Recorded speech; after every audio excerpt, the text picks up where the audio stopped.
With so much drama in the LBC, it's kinda hard being Snoop D-O double G. But I somehow, someway, keep coming up with funky ass shit like every single day. May I kick a little something for the G's and make a few ends as I breeze through 2 in the morning and the party still jumping cause my mama ain't home. I got bitches in the living room getting it on and they ain't leaving till 6 in the morning. So what you wanna do? Shit, I got a pocket full of rubbers and my homeboys do too. So turn off the lights and close the doors. But what? We don't love them hoes. Yeah. So we gon' smoke an ounce to this. G's up, hoes down, while you motherfuckers bounce to this. Rolling down the street, smoking in love, sipping on gin and juice. Laid back. With my mind on my money and my money on my mind. Rolling down the street, smoking in love, sipping on gin and juice. Laid back.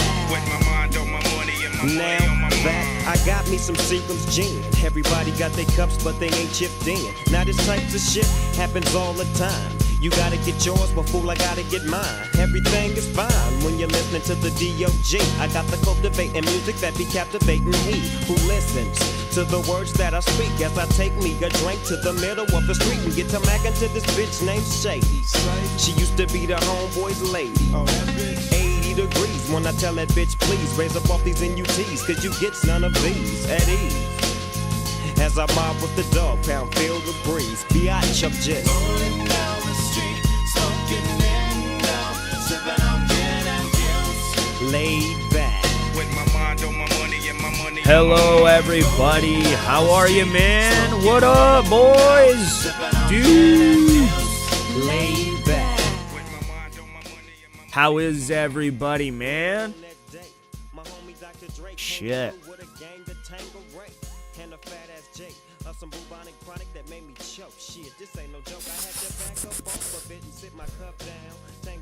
It's time to smoke that Ames crap. The Ames crap.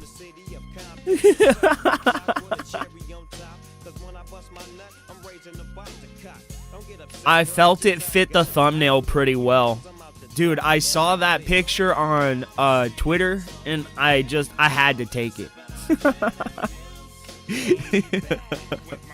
Those birds look like they're about to beat the shit out of that other pigeon, bro.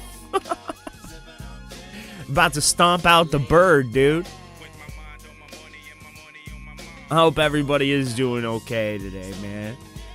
You know what I don't have added to this tab that I should have? The live viewer count. I should have that up there. Up.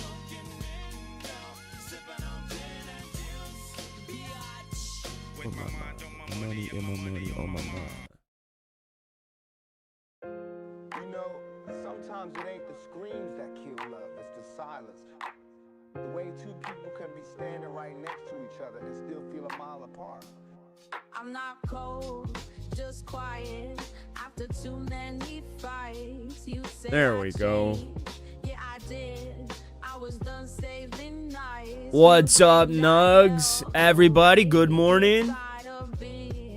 Oh.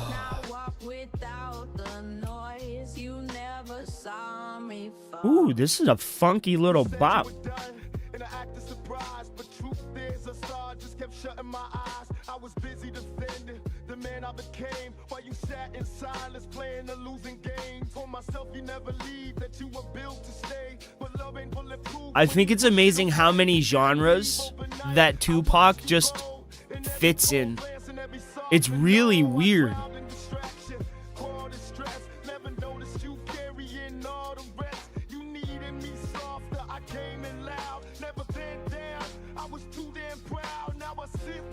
Like one of the best, like truly one of the best artists in hip hop of all time, bro. Like a lot of people don't talk about it, but he was like a talented dancer, a talented like actor. Tupac was multifaceted, bro. Taken from a super early.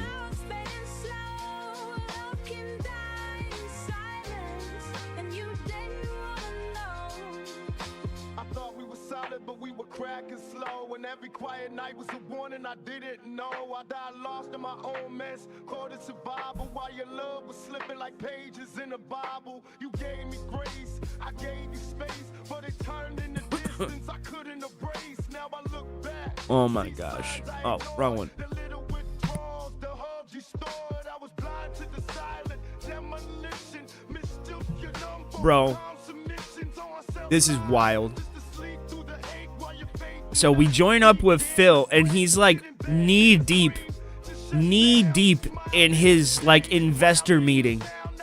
Run, update, staff, and essentially manage a VHS rental store from the 1990s. It's pretty good. I'm having a good time with it. We're now about Wait a minute, 8 parts in, I think. I heard 8 hours. I heard something funny about what he did last night. So is it true that somebody quit and then he hired another person like named Catherine? Is that true? Is that true? Hours in, and we have all these different genres now unlocked. I think we have drama, horror, sci-fi, romance, action, adult, and I think we just unlocked Christmas movies last night. Phil loves the adult Okay, we have our movies. first staff member who's basically taking in the tapes that get traded in and cleaning them and putting them back on the And shelves. they quit.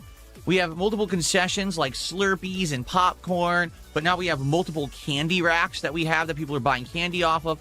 And we've multiple times expanded and redesigned the store to have more space and have decorations and everything. Basically, at the end of last night's stream, things were popping. Like, the store was full of customers, and it looked really nice. It was expanding and looking like a real video store now. So I really enjoyed the playthrough. Wait, what are you guys talking about? And it's doing all right. It's not doing amazing. It's also not doing Did poorly. they put out a new It usually Street Fighter does great trailer? for engagement and attendance. Support, it does okay. One night was really good for support, and then other nights it's just all right. But as long as it maintains that just all right level, I'm okay with continuing the playthrough. I'm enjoying it a lot, so we can roll on with it as long as people keep showing up. Okay. Crimson Desert. So I did play Crimson Desert again this week. We're gonna play it again today. What the fuck? I thought this was for that one game with the robot dude that has the little girl. This is fucking Street Fighter, dude? What the hell? I didn't even know. I thought it was for a different game entirely. It doesn't even look like it's something out of Street Fighter.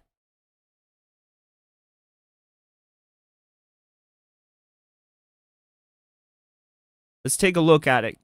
Because I don't know what you guys are talking about, and I just glanced over this. I didn't even pay it no mind. I'm actually glad that Street Fighter is starting to like embrace that more hip-hop style. More like street style. It's the complete antithesis of what like Mortal Kombat is, right? And I like that they're starting to embrace it. I don't know. That's just like a casual observation. Uninhabited.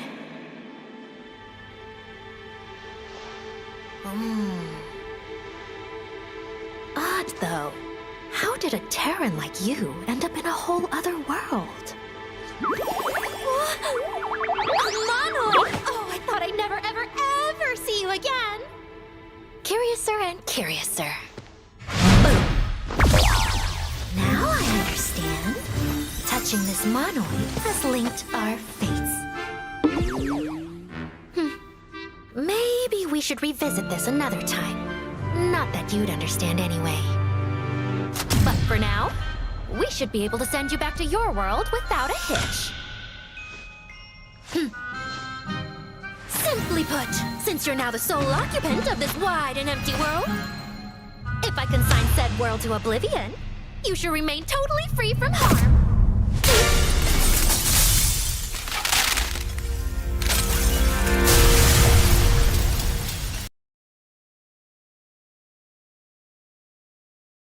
Okay, so now explain to me why Goku can't be a guest character.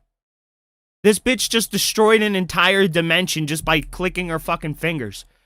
What the fuck is that? That's not Street Fighter. That's like that's like what was that one character in Dragon Ball that had the blue hair?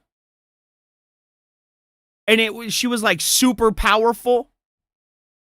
No, not Hit. It was the little girl with the hat. Yeah, it was the little girl with the hat, and it was a gag character. They did a whole episode on it. I can't remember what it is, but she's like an OG Dragon Ball meme.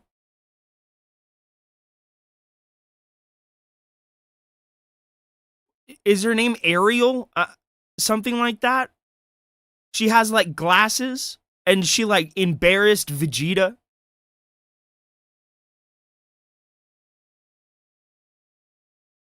Yeah, the robot girl. That's what it... Okay, so, like, why can't Goku be a guest character then? Look at this. Look at this. She just destroys an entire dimension and dances around like she owns the fucking place. Look at this. So why can't Goku be in Street Fighter? If the criticism is, oh, he's too powerful, he breaks the continuity of Street Fighter because he's so powerful, this bitch is not gonna lose against anybody. She can't. Not even Akuma is strong enough to break dimensions. She's literally destroying a dimension giant by knocking on it.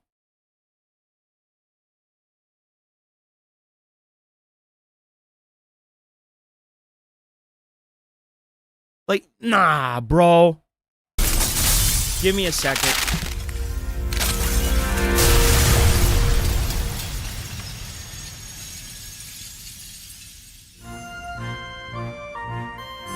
Now, this is not a goodbye. As long as our fates are linked, we can meet again. Should you wish to do so, seek out my monoids. Until next time. Okay, bye so now. you guys are saying that Akuma is this fucking strong that he has reality warping abilities to where he can just manifest fucking constructs like a Green Lantern and then turn them solid like a fucking reality stone.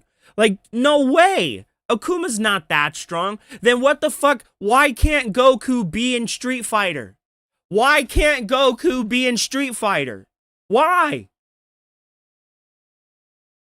Punch through them, but that's different than creating them. Fight on the moon? No. Gil is a literal god. Are you fucking kidding? Then why can't Goku fight in Street Fighter? I just want Goku in Street Fighter, chat. Chat, look at me. Look at me. Level with me here. Level with me here. How cool would it be if in season 3 or 4 or whatever fucking season they're on now, I don't keep track, right? How cool would it be to hear, hey, it's me, Goku, and you just fucking see Goku beating the shit out of, like, everybody. Because let's face it, he's not going to lose. He's too powerful, and he's better than all of them. I'm not even going to lie. But I want Ultra Instinct Goku in fucking Street Fighter. I want that. I don't care, Senji. I don't care. This bitch just created a construct of light and made it solid like a fucking reality stone. Seek out my monoids. Until next time, bye Nah. Goku, if Goku can fight Hit, and Goku can fight Broly, and this bitch has the power of the Green Lantern and the Reality Stone, bro, no, this bitch is like, nah. She's like on the level of Watu the Watcher. She's above everything. Should you wish to do like, so, come on. seek out my... I'm just trying to make the case for Goku, right? Maybe just, like, let him beat the shit out of everything.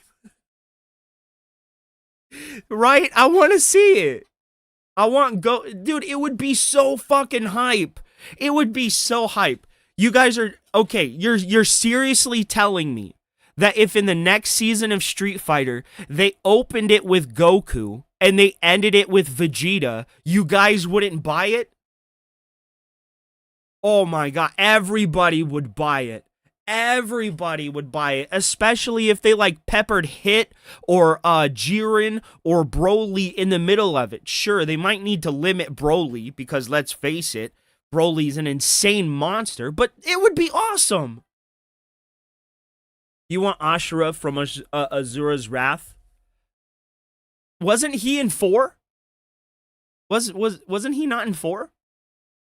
She's small dimensional. She can create small pocket worlds that have no effect on the enemy as seen with her destroying it, and the main character is untouched. Oh.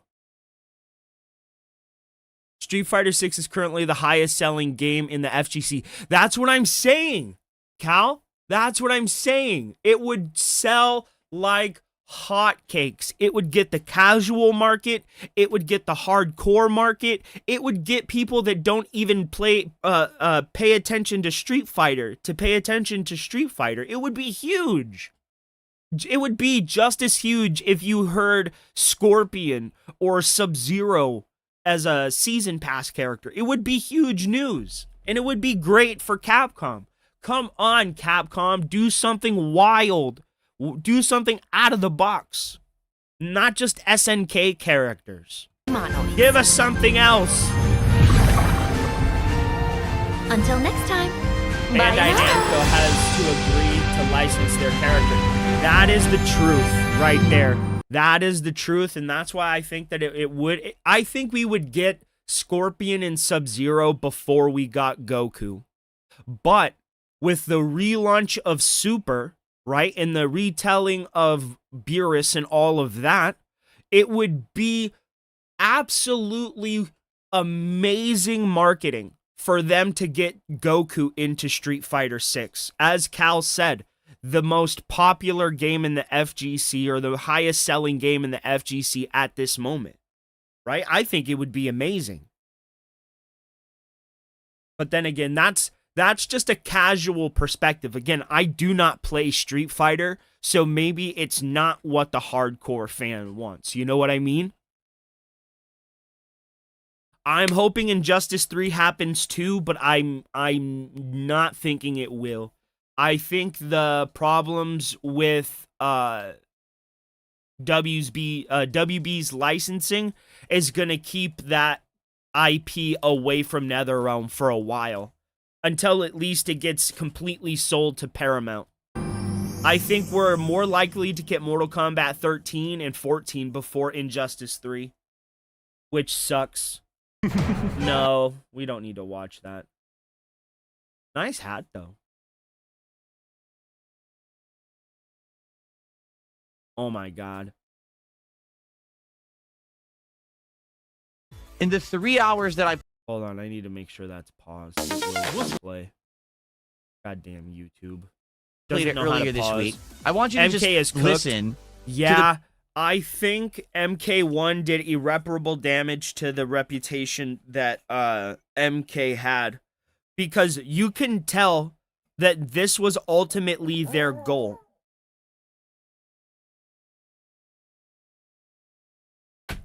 You could tell that ultimately the over-monetized systems was their goal. And you could see it in, what was it, MK11, when they introduced all that shit and the game was like super difficult and they had to lower the difficulty or take off the fucking, what was it? It was the stupid ass fucking power-up things that they had in that game. Yeah, it was awful.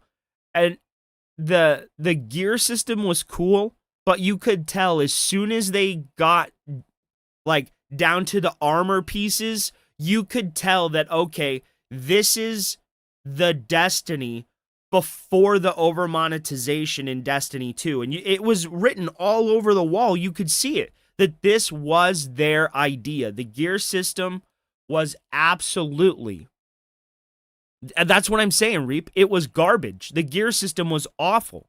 And you could see that they were just moving towards monetization. They were just looking for ways to monetize. And the gear system was their entryway to over monetization. It was their entryway into that live service territory that they wanted to be in. And then they just went full tilt with it. You got no costumes. You got nothing but trash gear, and then every cool thing was sold back to you. It was awful. That the cameo system was just characters that were repurposed from the prior game, cut down and reused. It was awful. It was awful. I would have much rather had a full-fledged Goro or a full-fledged Kintaro than what we got. It was awful. I hated the cameo system. Everybody hated it. It was underbaked. It was shoehorned in. And exactly, if they wanted to have a Marvel vs. Capcom game, then they should have went and did Mortal Kombat versus DC, and they should have turned that into their Marvel vs. Capcom. They could have. They have access to both intellectual properties. They could have done it, but they chose not to. They gave us MK1 and it's trash fucking garbage instead. Them getting Sub-Zero perfect in that game doesn't mean that the game was good. Havoc, an enemy that is literally able to infinitely reproduce himself, was killed by having his head chopped off. When we saw his head get torn off and fucking grow back. How? It was so goddamn stupid. I hated MK1. It convoluted the story. It gender swapped characters for no reason. It was so dumb. Making Sub-Zero and Scorpion brothers. And it was just so stupid. And then Hanzo is not even in the fucking game. Where the fuck is Hanzo? One of the most pivotal characters in the entire fucking franchise is just gone. Why? I hated MK1. I hated it. Killed Liu Kang. Dude, making Liu Kang... The thing that killed it was the multiverse. Giving MK access to a multiverse was one of the dumbest ideas because it took, like, the finality of killing people away. Because what purpose is there to reanimate Hanzo Hasashi in the Netherrealm if you could just go over to the next reality, pull that Hanzo from that reality, and put him in yours? Why go through all of it when you can just pull from the next world and the next universe and the next universe and just replenish the character over and over and over again? I hate the multiversal idea. I don't know. I have no idea. And how come MK11 sets up the Great Kung Lao, but in MK1 we pick up with Liu Kang? What the fuck was that about? Why tease us with an entirely different era of Mortal Kombat and then just go back to the same shit that you've already fucking done 1,000,000 times over? We wanted to see the Great Kung Lao and what happened between him and Goro, right? But no, we have to get what we've already seen, what we already know, with just little tweaks and bibs and bobs here. Is like, fuck off, I'm done. If they can't do something like original to like MK9 or, you know, before, I'm done. I don't like the way they went with MK after they introduced the fucking Mortal Kombat brats. I was done with it. I was really done with it. When they took Cassie and all of them super serious and they like sidelined Sub-Zero for Cassie and fucking Takeda and Kung Jin and Jack. Nah. I'd rather have Jax and Sonya than Jackie and Cassie. I would much rather have Sub-Zero and fucking Scorpion than fucking Kung Jin and Takeda. It was dumb. I did not like it. Takeda was cool. I liked the character, but I don't think that he should have been a central character. He should have always been a side character in Kenshi's story, not a main character with no backstory because they needed an ambiguous character to fawn over for Jack. It was just so fucking dumb. I hated it. I fucking hated it. I hated it. I liked Cassie, and I liked the idea of Johnny Cage and Sonya, you know, having a kid and a relationship and all that. That's fine. But it was so ridiculous to make them the main characters. I hated them. I hated them from the beginning. Big variety of stuff that we did in 3 hours, right? They really did. So need to we went develop back to them. the mines. It was awful. And I we hated finished it. up the mine I camp really mission hated where it. it's a side mission for a faction. Problem being, we had to do the whole mission over, fighting all the enemies again. because it reset my progress from the first time that I attempted to do this mission, which is really frustrating that you got to go straight to the beginning I again. did not and kill all like these enemies. Jackie at all. So we did I that. hated that Then character. A lot we of basically people went did. on a series of Assassin's Creed-like sneaking missions. A lot of people did not like Jackie because for some reason, and you guys can disagree with me, but it seems like they gave her every tool, they gave her every ability, they allowed her to get out of any situation. She seemed to always have priority. I don't know what they did with that character, but she was fucking busted and had every option, it seemed. I hated Jackie. It's like you could have rolled some of these things into Jax and improved Jax and made him better.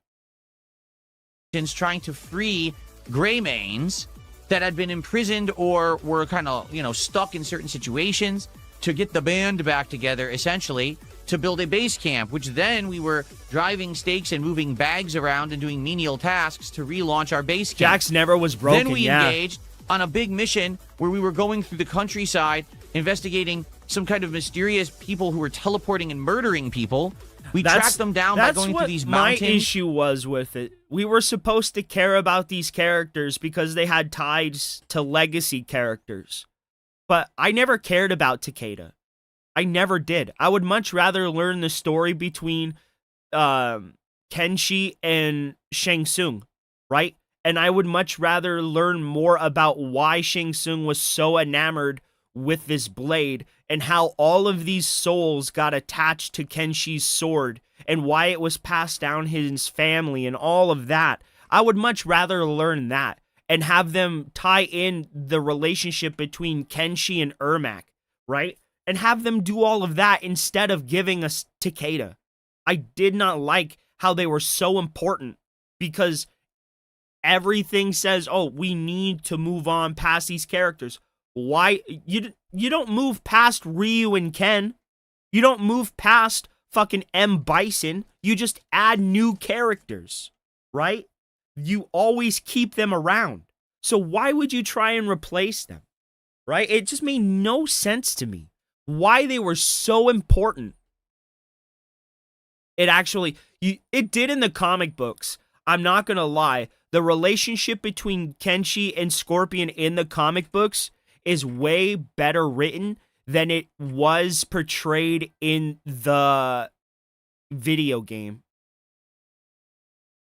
What's up, XPWR soldier? Like, you really get a sense of why Kotal hates the Shokan when you read the comic books. It's like, okay, now I understand why they're so adversarial towards each other, right? But a lot of what happened in the comic books isn't canon to what happens in the game. And I think that was a really big misstep, right?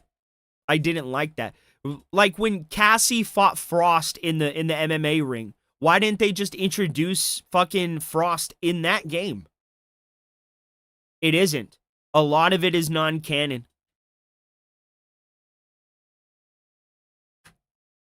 Like, Reiko never got the Kami Dogu, and he was alive.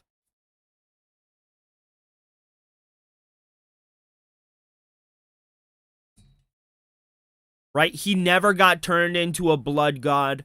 Havoc was never introduced through the Kami Dogu and the corruption of the other, like, gods and stuff like that.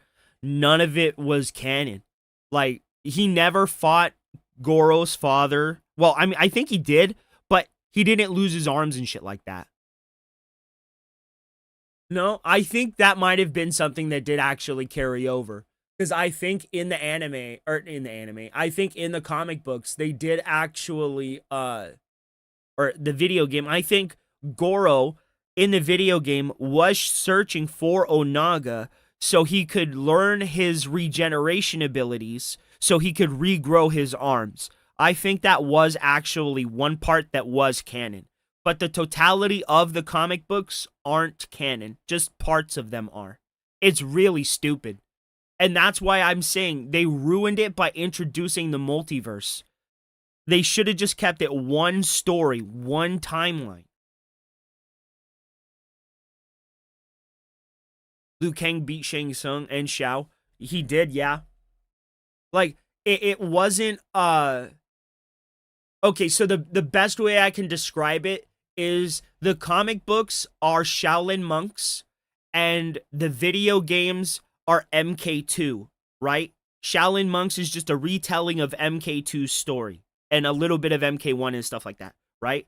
And that's basically what the comic books are to the MKX, MK11, and so on. Yeah, I wish it was just one timeline, but it isn't. It's really stupid. It's really stupid. And fighting a whole bunch of them, and then fighting an epic boss fight against the Reed Devil. Okay. He should have been. Then after that, we had to go. He really should have been. He really should have been. Right? The Great Kung Lao should have been the main character, and then Kung Lao should have been the main character going forward. I think it was stupid to make Raiden just a normal character that got his powers from an amulet. That was really dumb. I did not like that. I think they could have reworked Frost to grow up within the White Lotus and eventually become like that headstrong Sasuke type character that rebelled against the White Lotus, joined the Lin Kuei, and found her cryomancer history along with Sub-Zero because she had the same abilities as Sub-Zero. You know, there's so much they could have done, but they chose not to do it. But for some reason, they were like, let's just gender swap Cyrax and Sector instead of using characters like Li Mei and all these underused female characters that we have, like Kira. Instead of revamping those characters, let's just do all of this superfluous shit that's unneeded. Like, Kira literally has fire powers. She could have been the same type of character as Sector. Right? And I didn't like how they made Melina more prominent. Like, I don't know. I didn't like a lot of what they chose to do with MK. What's up, mental patients? Yeah, she was Black Dragon. And that's the thing of it. You could have did the same type of story with her. If you didn't want to use Frost, you could have had Kira be a love interest, rebel against whatever ideology that her love interest wanted her to be in, and then she could have joined the Black Dragon, and she could have joined up with Kano and everything else. Like, there's things they could have done, but they just went such a wild, weird direction. It's like 99%. Dude, I hated, oh my god, the Tarkata, the virus. It's like, I was a merchant and everybody loved me. No. You're a nomad from a warrior race of brutal fucking barbarians that eat flesh. You're not some victim of a virus that got. It's so fucking stupid. They could have just introduced something else. Like, they could have just made them like victims of necromancy, like victims of Quan Chi, decaying bodies that refuse to die, and it's infectious. You could have made them like zombies, and that's where meat could have come from. There is so much shit that they could have actually done. But no, that's just fucking do a whole bunch of stupid shit. It's like none of the people actually writing that fucking game played any of the prior games, and it was so fucking obvious. They got, what was it, character Bibles? I bet that's what it was. They got character Bibles, and they're like, we can't change this, this, and this, but let's change literally everything fucking else. Oh, I hated it. I hated the way they went with Mortal Kombat. After being such a fan, I don't know how they fuck it up. From MKX, right, through MK1, they just lost it. MKX was great. MK11 was good. What the fuck happened to MK1? Like, what the fuck, man?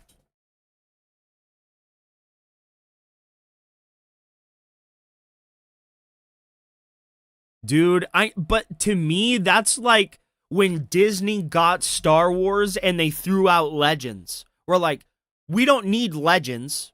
And then Kathleen Kennedy's dumbass gets up on an interview and is like, you know what? We didn't even have any books to tell us what to do. We had nothing to tell us where to go. And then these dumb motherfuckers literally take Heir of the Empire, rip Luke out of it, and insert Rey into it. Nobody wanted that. Nobody wanted that, and nobody wanted all of these Time Lords in Mortal Kombat that are able to manipulate fucking time and change everything like it's fucking Doctor Who. Nobody wanted that. I don't understand it. That's the thing of it. She took the levity out of it. There was no fun. It was just stupidity. I mean, their greatest line was somehow Palpatine returned. Somehow, like the Jedi wouldn't have kept a log of Palpatine's wrongdoings after they found out that he was a Sith. They literally had fucking access to Sith holocrons in the fucking library. And I know the library was destroyed, but come on, Luke had the fucking books from... I hate it.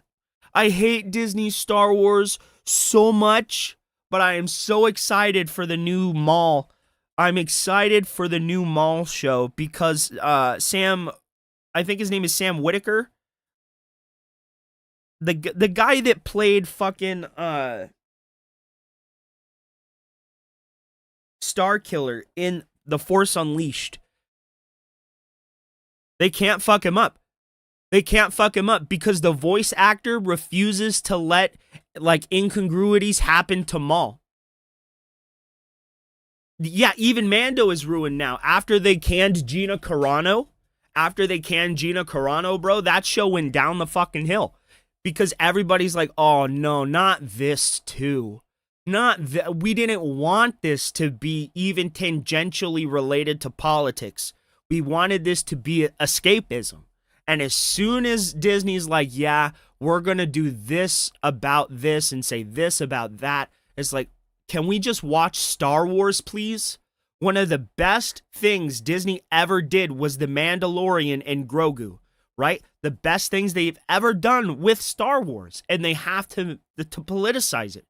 Like, if you wanted to politicize something, you fucking had Andor right over there. You had Andor.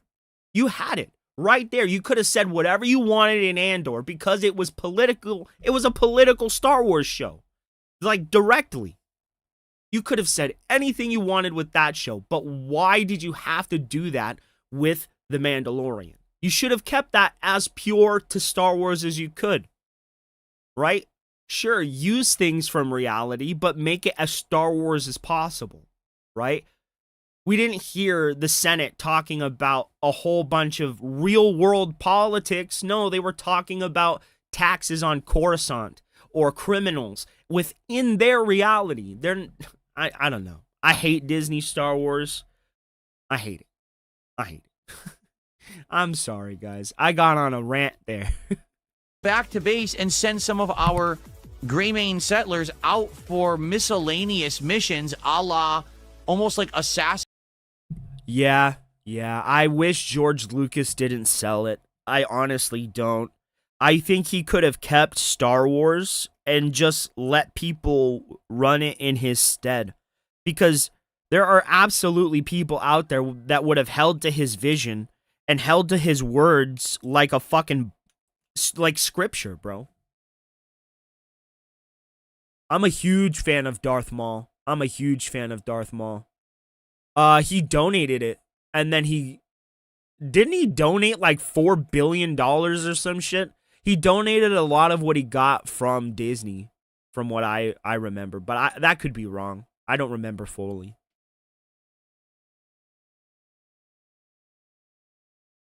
Dude, they should have kept Legends. They should have kept Legends. Because within Legends, there's prequel ideas, there's sequel ideas, there's pre-sequel ideas. You could have done anything you wanted to with all of the history that they have within Legends. You could have even added Revan. Mark Aragnos. You could have added anything you wanted. You could have gone back and done the history of Bane and why the rule of two was so important. But you just chopped all of that out. Well, most of it. The rule of two has to stay there, and it has to stay within canon because it's literally what the modern Sith are built on. But the thing that gets me the most, and now I'm going to go off again, how the fuck are you going to put Plagueis as an active Sith before Palpatine is even found? Because Tenebrae would have gone against Plagueis. Tenebrae was Plagueis' master, right? And Tenebrae would have gone against Plagueis if he was openly training 2 Sith apprentices. 2. 1, you could say it's an acolyte, sure, but 2, that's direct training of Sith, and he would have stopped it. He would have stopped it. But you're going to tell me that Plagueis is an active Sith before the time of Palpatine? Bullshit. Bullshit. He was in the shadows and had never been seen. I mean, certainly he had been seen as his alter ego, right? But he had never been found to be a Sith Lord. But he was. But you're going to tell me that he is an active Sith Lord before he made... No, he's not.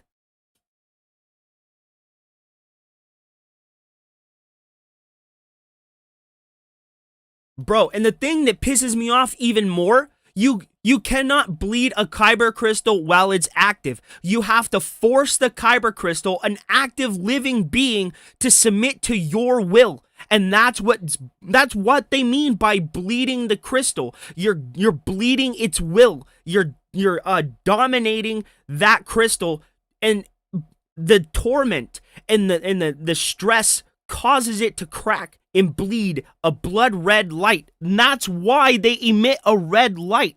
And a lot of the Sith kyber crystals aren't even real. They're synthetic. It's like, how are you going to sit here and tell us that that they can... No. You're telling me, Anakin was literally destroying children for Palpatine. His lightsaber remained blue when he was fighting fucking Obi-Wan, his master, his brother, his father figure, on Mustafar. You're telling me that his lightsaber remained within the light side. You're telling me that. Because according to the Acolyte, when you turn to the dark side, your blade instantly turns red. You're telling me that Anakin's... Okay, actually, I could actually believe this. You're telling me that Anakin's lightsaber was so strong within the light side that it refused the will of Vader? No, that's bullshit. If they could actively bleed a kyber crystal while the saber is active, then when Anakin was murdering Jedi, when his eyes were a fiery yellow and he was turning to the dark side and truly accepting his fate as Vader, you're telling me that his saber was so strong within the light side of the Force that it refused that culling, that No, fucking no. He was murdering kids. Get the fuck out of here. Leslie Headland does not understand Star Wars. She's dumb as shit. I'm getting emotional. No, but it's true. And as somebody that's loved Star Wars for as long as I have, I think it's... The High Republic is garbage. Don't read it. It's trash.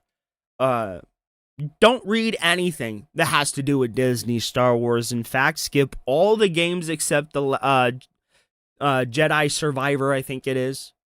All of them are ass. Play Battlefield 2.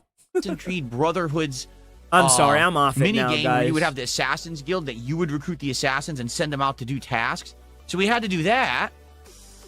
And then after that, the game said, well, now you have to wait for that mission to finish to go to the next leg of the story. That was- so just I go out there and hated it. wander and I do random hated stuff. it. So we did, and we Sinji. started mining and getting items and things that we're going to level up with. And then we discovered a hidden puzzle room, and that's where we left off. So I just want you to think about everything I just The tech described. check. In the 3 hours I played Crimson Desert, Right? I don't think I did one thing for more than like 20 minutes. It was just constant new mechanics, random variety stuff being introduced. And you get to the point. And I'm not even going to pretend. I don't know much about like real world politics and shit like that. A lot of that shit escapes me, right? But if you get me on like comic books, Star Wars, video games, I could drone on and on and on. Where it's like, Oh my god. So what Come is on, this you game? crybaby. Come is on, it truly an crybaby open world Venus. RPG? No. Is it an action game? Is it a stealth game? Is it a puzzle game? Crimson it has Desert. so many mechanics that we're now 9 parts. Okay, I gotta talk about Invincible, bro. The last 15 minutes of that episode are fucking gold, bro. When they see the Viltrumites in space and the fight starts, bro. I don't know. I don't know if they intended. Like Mark to come off so much like Gohan. But he does. He comes off so much like Gohan. And every fight he has, it was literally like when Cell came back after the death of Goku, right? And he attained that perfect Cell form, right? Conquest coming back, it was legitimately like he had obtained the perfect Conquest form, right? And he just came back like a fucking bullet. He went right after Oliver, almost popping this bitch's head like a pimple, dude. He had him like a full-on basketball, just popping his noggin, bro.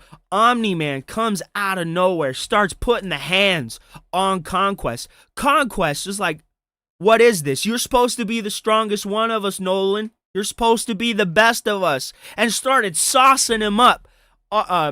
Fucking Invincible comes out of nowhere, just starts pounding him, bro. And then out of nowhere, Invincible's like, you can't breathe anymore. So he puts his hands around Conquest's neck, right? And they just start struggling for life. And I'm telling you, chat, this is a struggle for life. And it comes down to life and death for both guys, bro. They're slamming each other into the planet. It's so hard. They're just racking over fucking mountains like they're dominoes, bro. And they're just going around. Conquest is struggling for freedom, literally giving Mark the fucking 3-piece with the sauce, bro, punching him in the face. Oh, it was awesome. And then at the end, they get to a point where they're struggling. Mark is on top. Conquest is struggling to get on top. And then at one point, Conquest just accepts his fate on his back, right? In a last-ditch effort to save his own life, Conquest guts Mark. And chat, when I tell you this is the part, genuinely, this is the part where I had to watch it like this. The animation was just perfect. You hear every squish, every gulp, every pull, everything. You heard all of it. The sound engineering in this point was amazing, and you could hear it, bro. The slish of the guts and everything. Conquest, in a last-ditch effort to save himself, guts Mark. And the only thing he can do, the only thing Conquest can do, and he does it, bro, starts pulling out Mark's guts. All of the guts. All of them. Pulling up like this. Pulling down. Bro, Conquest was fighting for his life. Oh, it was so good. And, he was just, you could see it. The desperation as he starts pulling faster. Bro, he was losing. And he knew it. but Mark was losing too. And it was the last 30 seconds. The last 3 milliseconds. There were no 30 seconds. This was the last of the time that they had, bro. And thankfully, Mark got the dub, but not until all of his guts were pulled out. It was amazing. The fight was brutal. Omni-Man proved himself to his kid, bro. Mark proved himself a true hero that's willing to do what's necessary when the time calls for it, right? Again, he did so. And I can't tell you, I've never, ever, ever seen a character like be as close to another character without even a semblance, like a resemblance of any part of that character, because no part of Invincible is like Goku or Gohan outside of the obvious Zenkai boost, right? Because Viltrumites, like Saiyans, get a Zenkai type boost at the end of fights that they survive. Now, Alan has this too, but Alan's is like perfected, and he gets Zenkai boost on top of Zenkai boost and can regenerate like the Wolverine. Alan is busted. But back to Conquest and Mark, bro. And at the end of it, you see Conquest's eyes roll back in his head, right? And you're like, okay, Mark won, but at what cost? So you meet up with Oliver and Omni-Man, Nolan, searching for Mark on this planet. And they finally found him. They found Mark. And you could see it. His guts just torn out. Still in Conquest's hand, bro. Even in death, he's like, I did this. It was amazing. The emphatic statement of power, the I say this, you're listening, and you have no choice. I loved it. I loved it. I really, really liked it, and I can't recommend you guys watch that show any more than I already am. Watch that show. It's so good. It's in almost 10 hours into the game, and I couldn't even tell you yet what it is. It's Cecil's fault.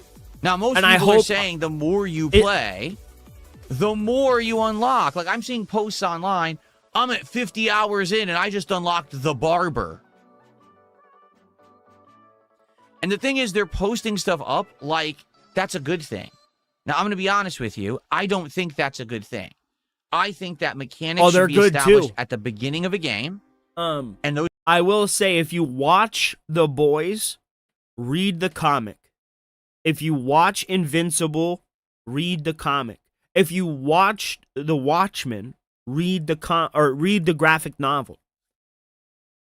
Always try and like familiarize yourself with the source material, because a lot of these shows, they interpret things wrong, they get information wrong, and then people like me or you or whomever else reads this stuff, they're like ostracized by the common viewer because certain things don't necessarily line up, right? And I'm not talking about like race, gender, or anything like that. I'm talking about like chronology of mythology, right? I'm really big stickler. I'm a really big stickler of like canon accuracy, and it's my biggest issue with like video game interpretations and what has me so scared about the God of War TV show. I think they might get some stuff wrong. They might misinterpret some things. They're definitely going to change things to say other things. And I mean, I don't know if it's going to be good, but I'm really hoping it is. Right? He demands instant gratification all the time, but hates it when other people demand it of him. Improved upon, added to, and mastered over the course of a game. But you should get what a game is within the first couple of hours. Imagine if you started playing Street Fighter 6, and in the first hour, it's a standard 2D fighting game. Then all of a sudden, you're playing Tetris in the middle of the round. And then, after you play it for 5 hours, they introduce a QuickTime event in the middle of it for no reason. And then all of a sudden, there's dialogue trees. Like, what? What the hell am I? What is this? I thought I'm playing a fighting game. No. So that's what I mean. It seems like the game is a jack of all trades. But will it master anything? And will it ever feel like a coherent whole? Or will it be this chaotic jumble of stuff that just keeps throwing more at you the more you play? The Boys is a don't weird know, thing. but- I know. I wish they leaned more heavily into the Homelander cloning idea. I think they could have did a little bit more with that. I definitely think if Homelander saw a bunch of different, or not different, but saw a bunch of clones of himself, I think Vought could have confused him into, psychosis and controlled him a little bit better, right? It would have had a little bit more ideas, but I think they're actually doing the whole Homelander clone idea now because I saw Black Noir flying. So I think they might have cloned Homelander. The cloning was so interested stupid. in playing more to find out, and the audience definitely is, because you guys were here earlier this week when I played it. Great attendance, and actually support by the end of the stream was also outstanding. So I'm assuming you guys want me to keep playing it. All right, now here's the thing.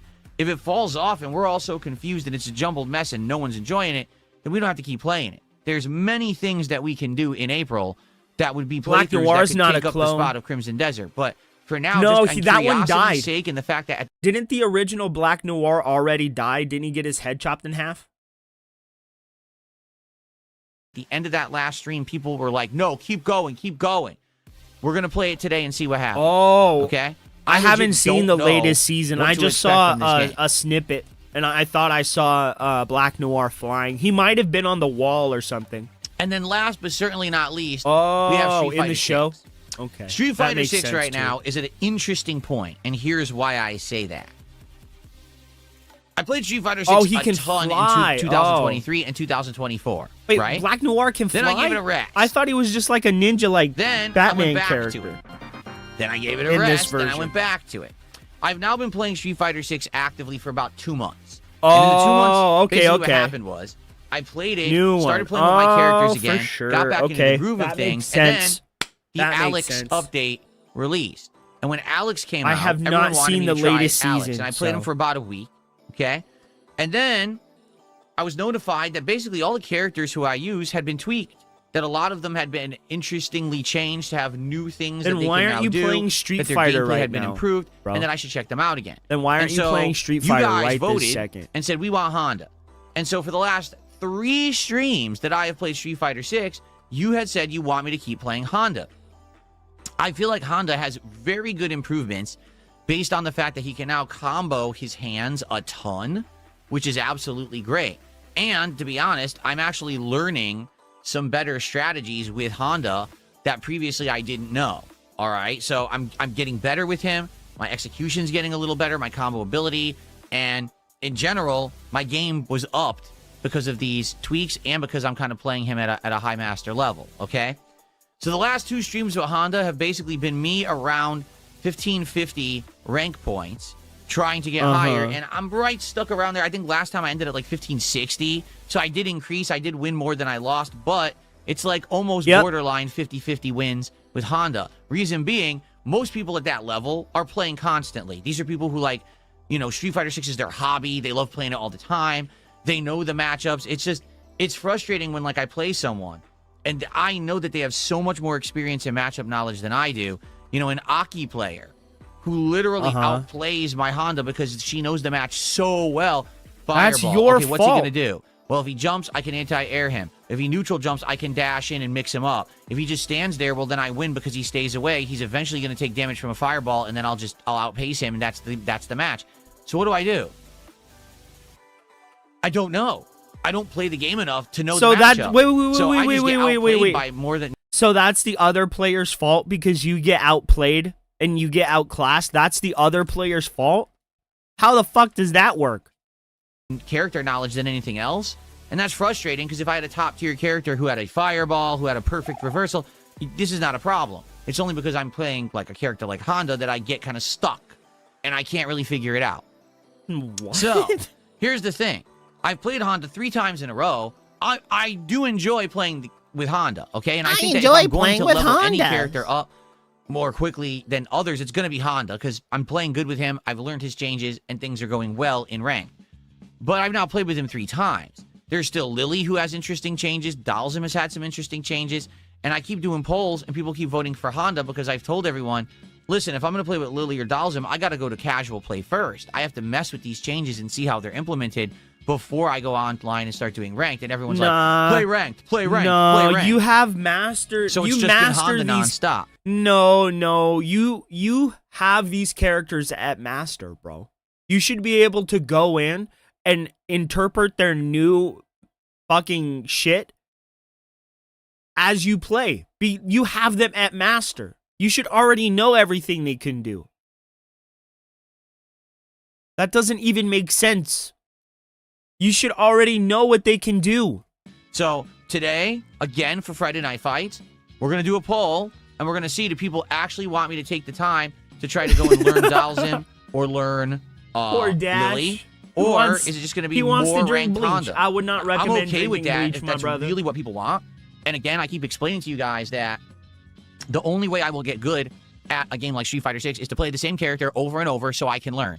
If I play Honda, then Lily, then Dalzim, then Zangief, then Blanca, then Sagat, then Alex, and then I go back to Honda, I've forgotten everything or I'm rusty. You know what I'm saying? And I get it. People want variety. But if you ever actually want to see me try to get higher ranks, it's got to be with Honda right now. That's how I'm doing. Sticking with that character, playing them in ranked over and over, I'm going to level up. All right? So let's see how it goes tonight. Let's see what you guys vote for. I'm down for whatever, but I'm curious about what's going to happen for Friday Night Fights tonight. All right? So currently, that's where we kind of are with all the playthroughs. I've been told we're more than halfway through Dragon Quest VII, but the problem He is could just Dragon Quest remove VII Honda is by far and the least allow them attended, to least vote engaged, on and the least supported characters stream he regularly hadn't that I played do. yet. So because of that, But I'm he playing doesn't less want than to everything do else. that. He That's why it's wants still to play lingering. with It's still gonna be Honda going because for weeks and weeks. Honda We're only is the playing it once a spammable week. character that he knows. Just being honest, okay? Everything else is kind of in limbo, like Pokemon. I don't even think we're halfway through Pokemon yet. In regards to Retro Replay, or Retro Rewind, we're about halfway through the game. I think last night we hit level 10, and we're about to hit level 11 out of 20.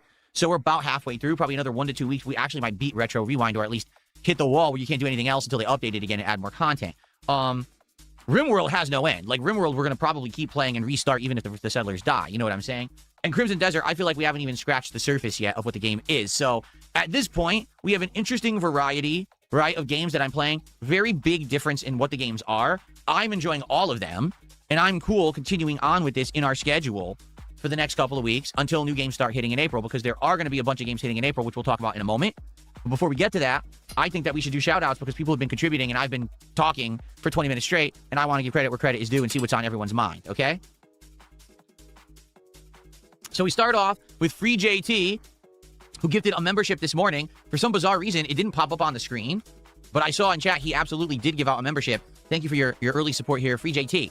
Momo Chai with a $15 super chat to start off the day today. Thank you so much, Momo Chai. And Momo Chai says, I'm currently on Chapter 8 of Crimson Desert. I'm really excited for you to play the game further. These streams are my favorite. Much love. Thank you to Momo Chai for the early support for Crimson Desert today. Like I said, I am intrigued to continue with the game to find out what else is in there that they're going to keep throwing at me. As long as we stay entertained, I'm good with the variety. I just hope that we stay entertained and don't get bored. It actually was getting more interesting the further in that we got, okay? Lance Catamaran on Kick has gifted our first Kick support of the day, a gifted sub, so thank you to Lance for the gifted. Let's get that on the leaderboard. Give me money, Thank dummy. you, Lance. Stop. Just give me money. That's all I want. Gabriel the Blessed, celebrating 36 months, 3 whole years as a supporter of the channel on YouTube, says 3 years, let's go, with the dab probably in his emote. mouth. Thank you so much to Gabriel for 3 years of support on YouTube. That is amazing. Thank you, thank you. He's loud, And then we got obnoxious, and a annoying. $2 tip, so our first tip of the day from an anonymous tipper who says, personally, I would love to see you try JP. You know what's funny? When the game first came out, okay, launch week, I tried a variety of characters. Some of them I stuck with. Many of them I did not. For example, DJ. I tried DJ, and I was like, oh, he just doesn't play anything like old DJ that I like. I don't want to play with this character anymore because I like the classic DJ, not this current iteration. I tried JP, and are you aware, JP I actually did the best with. Out of the entire, 10, 12 characters I tried in Street Fighter 6, I actually had the best win-loss record and was kicking everyone's butt with JP that launch week or two. But then, I just never went back to him. And a lot of people ask me why. You know, I'm not sure. I know he plays completely different, right? He plays absolutely, positively, completely differently from how the rest of the cast plays. he basically tries to keep away with his projectiles and grabs and how the rest of the cast plays. He basically tries to keep away with his projectiles and grabs and stuff like that. He has interesting setups that lead to tricks and traps. He does have some offensive attacks, but they're very basic, but they're also very good. Like most people have argued, JP has stayed among the top tier of the characters since the game released. Even though he's gone through a series of improvements and then nerfs and improvements and nerfs, he still kind of stays up there. So I never really got into him. I don't know, maybe if anything, maybe I would attempt to try to play with JP in the future, but the thing is, I've explained this before, I'll reiterate, when you're going to play a competitive fighting game, especially one that's like Street Fighter 6 is the most prominent competitive fighting game, the biggest community, the most number of players, the most number of tournaments covered, etc. You really have to be playing it all along if you're going to hang. It's almost impossible to jump into a competitive fighting game years down the line from when it started and expect that you're going to hit the ground running and be able to hang with other people.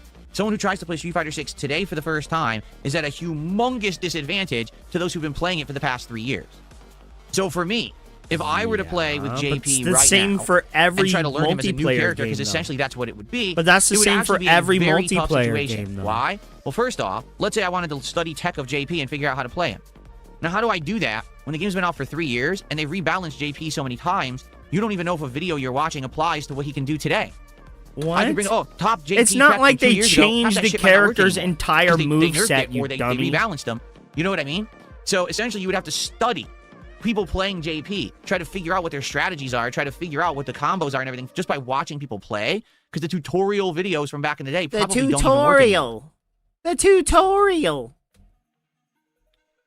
And then on top of that, what you got to understand is that sadly, most people who are still playing Street Fighter 6 are tryhards. Okay?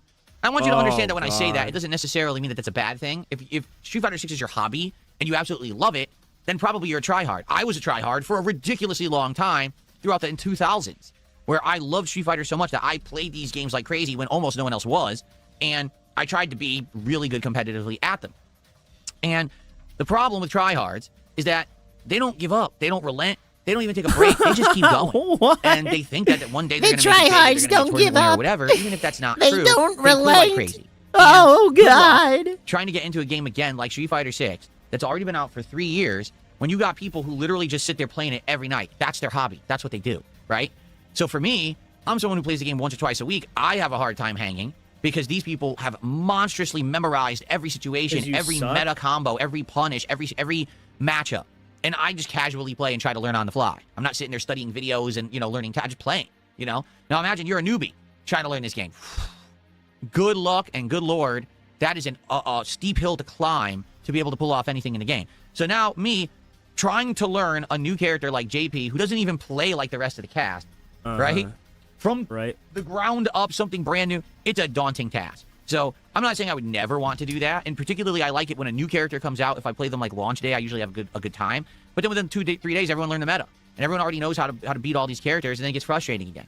So oh, so you're a little baby that gets frustrated. I get frustrated. You're right. Like I never used it besides launch week. I did good launch week, I can't beat but then I never these really guys. went back. Maybe I would, because the thing is, I like the zoning idea. Like I play Dalsim and I zone, and I actually like zoning with Dalsim. It's fun because it's different. If it makes the game feel variety, when most characters in this game are about being in your face, rushing down, and just offense. When you play Dalsim, it's different. You're trying to keep them away. You're trying to basically control the screen and punish their mistakes. JP has a lot of that too. So, in fact, everyone says that, JP's the zoner of the game. Even though Dalsim can do it, he's far inferior. JP is a better zoner. So, maybe I would consider in the future, just not right now as we continue with this grind and try out the characters that have been rebalanced. I think we'll focus on that for now. Okay? There you go. All right. So, what I'd like to do now, all right, I would like to talk about what you can expect in the coming weeks of April. Because you might be wondering, well, what's going to happen in April? What games are coming out? What events are you doing? Because it's a new month, and it kind of snuck in, especially with that April Fool's event on Wednesday. There was no build-up or anything. Oh, it's a new month, everyone. No, it was just April Fool's, right? So, let's talk it's April Fool's. a little bit about that, shall we? Okay? So, here's the deal. Let's talk about next week. When I come back on Sunday, because tomorrow is my weekly day off, there will be a Level 1 podcast to get caught up. There will be another major stream of Dragon Quest VII Reimagined, and there will be RimWorld continuing on Sunday. So for those of you who have been craving RimWorld to continue, it returns on Sunday. You're and we're going to play a few events, see if I can save those RimWorld. colonists, or if they're going to pass away, and we make a new group, possibly incorporating DLC content. Okay, that'll be Sunday night. Monday is my annual Birthday Bash Marathon event. What can you expect on Monday? Well, it's going to be a laid-back atmosphere. I am not committing to having to do anything particularly. But Some of the ideas we came up with, classic fighting games. For example, a version of Super Street Fighter 2 Turbo, whether it's the original game or the anniversary edition that was in one of the collections. Street Fighter 3 Third Strike, Capcom vs. SNK 2, Marvel vs. Capcom 2. We used to call these games the Big Four. They were the 4 fighting games that during the decade that Capcom wasn't making new fighting games, all of the competitive fighting game community held these insanely high regard and played the living crap out of them in tournament, even though there was no money in it. It was a grassroots movement to keep Street Fighter alive for 10 years. And I played the crap out of those games. I want to play them, but here is the question: how? Right? If you take a look at the various collections, all right, that have been on, Steam, you've got Capcom Fighting Collection 1, right? And that one had, that one I believe has Street Fighter 3 Third Strike. I think that one also has Super Turbo. Then you have Capcom Fighting Collection 2. That's the one that has CVS 2. Then there was the Versus Fighting Collection, the Marvel vs. Capcom Fighting Collection. That's the one that actually has Marvel vs. Capcom 2 in it. Okay? And then I believe there was one more, or I might be one of the ones I just described. That's the one that actually has Anniversary Edition. So we'll have to boot these up and look and try to remember what's in each of these, because I don't particularly remember all the games that are in each collection, but I have them all. Okay? I'm down for playing any of those Big Four games on my birthday. I love them all, and I played the living crap out of them back in the day. Oh my god, he's but the problem such a is, will there be any man comp? Because these collections are old. Will there be any actively comp? Playing? Or is it going to end up being a whole bunch of lag, very few challengers, and we're just sitting around trying to find people and can't find anyone all day? So, the primary idea is let's play some fun fighting games. If we can't find enough people to hang and keep playing, then likely what we'll end up doing is going over and playing some Super Mario World on the Nintendo Switch Online, emulated, SNES, because that's my favorite platformer of all time. I always have chill fun playing it. Maybe I'll even challenge myself and say, hey, playing on, the standard style SNES emulation controller, how far can I get in the game during the marathon? All right? So we'll see. I don't think anybody gives We'll try a few shit. things. We'll see what works. We'll see what doesn't. I'll also be drinking. Like, I still have those Cutwaters from, streams past to drink through. I'll have a few other, cocktail drinks. As for hard liquor, I don't know. Maybe I'll get something tomorrow on my day off. But I don't think I'm going to particularly be going to, the liquor store. Maybe I'll just grab something from the supermarket or something. We'll see what I feel like doing if I want to do anything like that. But keep in mind, it's not like it used to be. It's not like, oh, Phil hits a certain amount of support, he takes a shot. I just drink whatever I want. All right? So that's how we're going to have a nice So shut the fuck up about it and just do it. And I'm also going to have a piece of cake. I'm going to probably get just, a nice piece of cake from my local bake shop at the supermarket. A nice piece of cake from the local bake shop. In addition, there will be birthday-themed animations for next week. So when I people couldn't contribute find next my week, you're gonna mouse, see bro. balloons, cakes, Sounds like a fireworks, total and more going snooze off fest, on the because that's stream what to it will celebrate my be, birthday my brother, for silly fun. Cal. Like I said, I want to keep updating the animations and have fresh stuff. So the marathon is Monday, April 6th. That is my actual birthday. We're just going to hang out with each other all day long, play Why old would you fighting tell games, people play your Mario actual World, drink, birthday? chill, and have a good time. That's what it's all about this coming Monday, okay? Right. Now, for the rest of the week, we're going to balance the other games that I'm playing. Pokemon, Retro Rewind, Crimson Desert, and some Street Fighter 6. However, there is something new going on at the end of the week that many people probably are not aware of. From April 9th to 11th, okay, it's 3 days, the Invincible vs. Fighting game is holding an open beta on console only. So Xbox Series S and X and PlayStation 5, there's an open beta for the Invincible fighting game. I have never played it. I haven't really even watched footage of it. And so I'm interested in trying it out. So for Friday night What's up, fights, Ryan? this coming Friday, not today, but a week from today, on that night, I'm going to be playing the Invincible. Just say next fucking Friday. You cannot say that your audience is a bunch of smart people when you have to explain what next Friday means to them. Your audience is a bunch of idiots. Invincible versus fighting game instead of Street Fighter 6 as a one-off deal to try it out and see if it's any good. I have no clue what to expect. All right? No, and I got to play it on PlayStation 5 because they don't have the beta on I PC. I set up the camera for the cards in a different position, and it looks okay, right? You can't even see the camera arm, so that's nice. What's the camera? It needs to be angled up more, like that. Awesome. Bet. You know? Me for a couple of hours, and we'll see what I think about that first You taste know? of it, okay? Now Now when we do, DSP tries it, you can see the food. No, I have these sleeves and they're not matte. They're super gloss, so you won't be able to read it unless it like focuses. And for some reason, this camera refuses to focus. I don't know. I'll fuck with it and I'll figure it out. Okay. Cool. Manny to the max did a $2 super chat. Why do I hate Cammy? Because I feel like Cammy in Street Fighter 6, out of all the characters in the game, okay, has the easiest time when it comes to maintaining constant offense, never really being in a disadvantageous situation, and essentially having a combo path to a easy, ginormous damage combo or a throw loop with minimal effort. What I mean is almost every move that Cammy has almost instant recovery. It's very hard to punish anything that she's doing online or even react to it. The people who play her nonstop have learned the strategies that you can't react to them online. Like, how do I do the flip so they don't have time to duck? Or how do I do it so they don't have time to tech the throw? And they just do that ad nauseum with lag, and you can't get around it. In addition, Cammy is a character that is so easy to recover from any kind of a miss or a mistake. She has very low risk and incredibly high reward for everything she does. And half the stuff she does, you can just mash jab after and easily recover from, even if you messed it up. I mean, there's so many times that Cammy does something she misses. I go to hit her, and the person just mashes jab. There and the we jab go. starts comboing, and then they get a Does level that light super look in the match. better? Like, what the hell is that? You can read it That's now. not supposed to be fighting games. In fighting games, they're supposed to be calculated risk reward, timing. Cammy has none of that. She's just an easy mode character, period. One of the easiest characters I've ever seen in a fighting game. Okay. Everything links to everything. Everything is safe, constant, easy. Okay, so there's a great way for a master player such as yourself to prove that. You have an unranked Cammy right now. You can load her up tonight and get her to Grandmaster then. You can become a Grandmaster with Cammy instantly, right? So show everybody that it's the truth.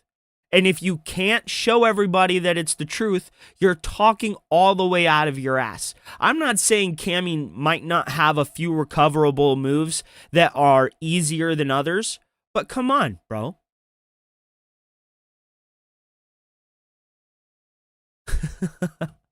You have every chance to do that. Mode rush down garbage. That's why I hate it. Yep. If she was harder to play, It did. If she actually had risk reward where, if she misses something, you actually can effectively punish it huge, Nibiru. then I would be like, she's fair. She's not. She's just bullshit. And that's why I don't like that character in Street Fighter 6. Thank you for the $2, Manny.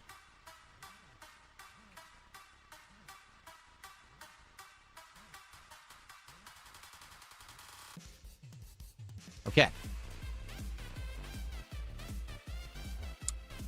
All right. So you know what to expect Bro, next it week, just will right? not. We're going to have the normal playthroughs continuing, my birthday marathon on Monday, and the Invincible versus Beta for Friday Night Fight. So that's next week. The Looks like a good week, Invincible doesn't it? versus Sounds good. Beta for What Friday about the rest of the Night month? Well, here's what's Fights. going on game-wise the rest of the month, according to the schedule that we've laid out. However, there may be more that I'm not aware of, and I obviously would like to know about that. So let's go. April is a light month for the first half. Once we hit the second half of the month, it heats up. On April 17th, okay, which is a Friday. It's 2 weeks from today, actually, okay? We've got the release of both Pragmata from Capcom and Mouse PI for Hire. Both games look interesting, unique, and could be really awesome playthroughs. So I'm going to be trying out both of those games on There that it day is. You as guys potential can read future it now. playthroughs. So let's see how they go. Will I commit to playing both long term? No. But I may Come on. Oh, there it play goes. both as playthroughs if people like them. Those playthroughs may take priority over the stuff I'm doing. For example, if both those games are popular, then I'm probably going to put a game like Dragon Quest or Pokemon or both on the shelf. Why? Because those are more prominent new games, and those should always take priority over retro throwback playthroughs. So let's see what happens, okay? Later on in the month, okay, there's a game called Will Follow the Light on April 28th, and I believe that was the game that we were looking at about the guy. It's like a horror game where you're on a boat and you do fishing, and then you go to like an island and there's like horror elements and stuff like that. We may check that out because it looks pretty unique. And then on April 30th, it's another double release. The full release of Invincible Versus is on April 30th, as well as Sorrows, which is the spiritual successor / kind of pseudo The sequel spiritual successor. to Returnal from many years ago. So that's really the big games coming out in April. However, I do get a strong feeling that there may be more stuff going on. There may be more games and things releasing. We're just not aware, or maybe it's going to be Phil, more indie style what stuff. the fuck But are you even if that's the talking lineup, about, dude? Between playing all the games I'm playing now and then What the Pragmata fuck and are House you PI for talking Hire, about, and at the bro? end of the month, games like Soros and stuff like that. I think this is going to be a good month, okay? Maybe you disagree. I think it sounds like it's going to be a great variety of stuff here on DSP Game, okay? Now, outside of that, what is the next marathon? I don't know. And to be frank with all of you, I do feel like doing the marathons monthly kind of got played out because the last couple marathons, we didn't really have great solid ideas for them. And because of that, they just didn't do that well, right? They didn't. You know, they did all right. It was like a normal day of gaming, hanging out, just playing games. But it didn't have that special feel, right? Like when you do the Christmas marathon or the Halloween marathon or hell, Why even the will it closet not clean out autofocus? / Indivestance Day of the summer, those feel like Phil, events. what the fuck is an Indivestance Day? Come on. Focus, damn it. Okay, there it goes. But it won't focus if I do it like that. Why will it not focus if it's super close, but it will focus if it's here?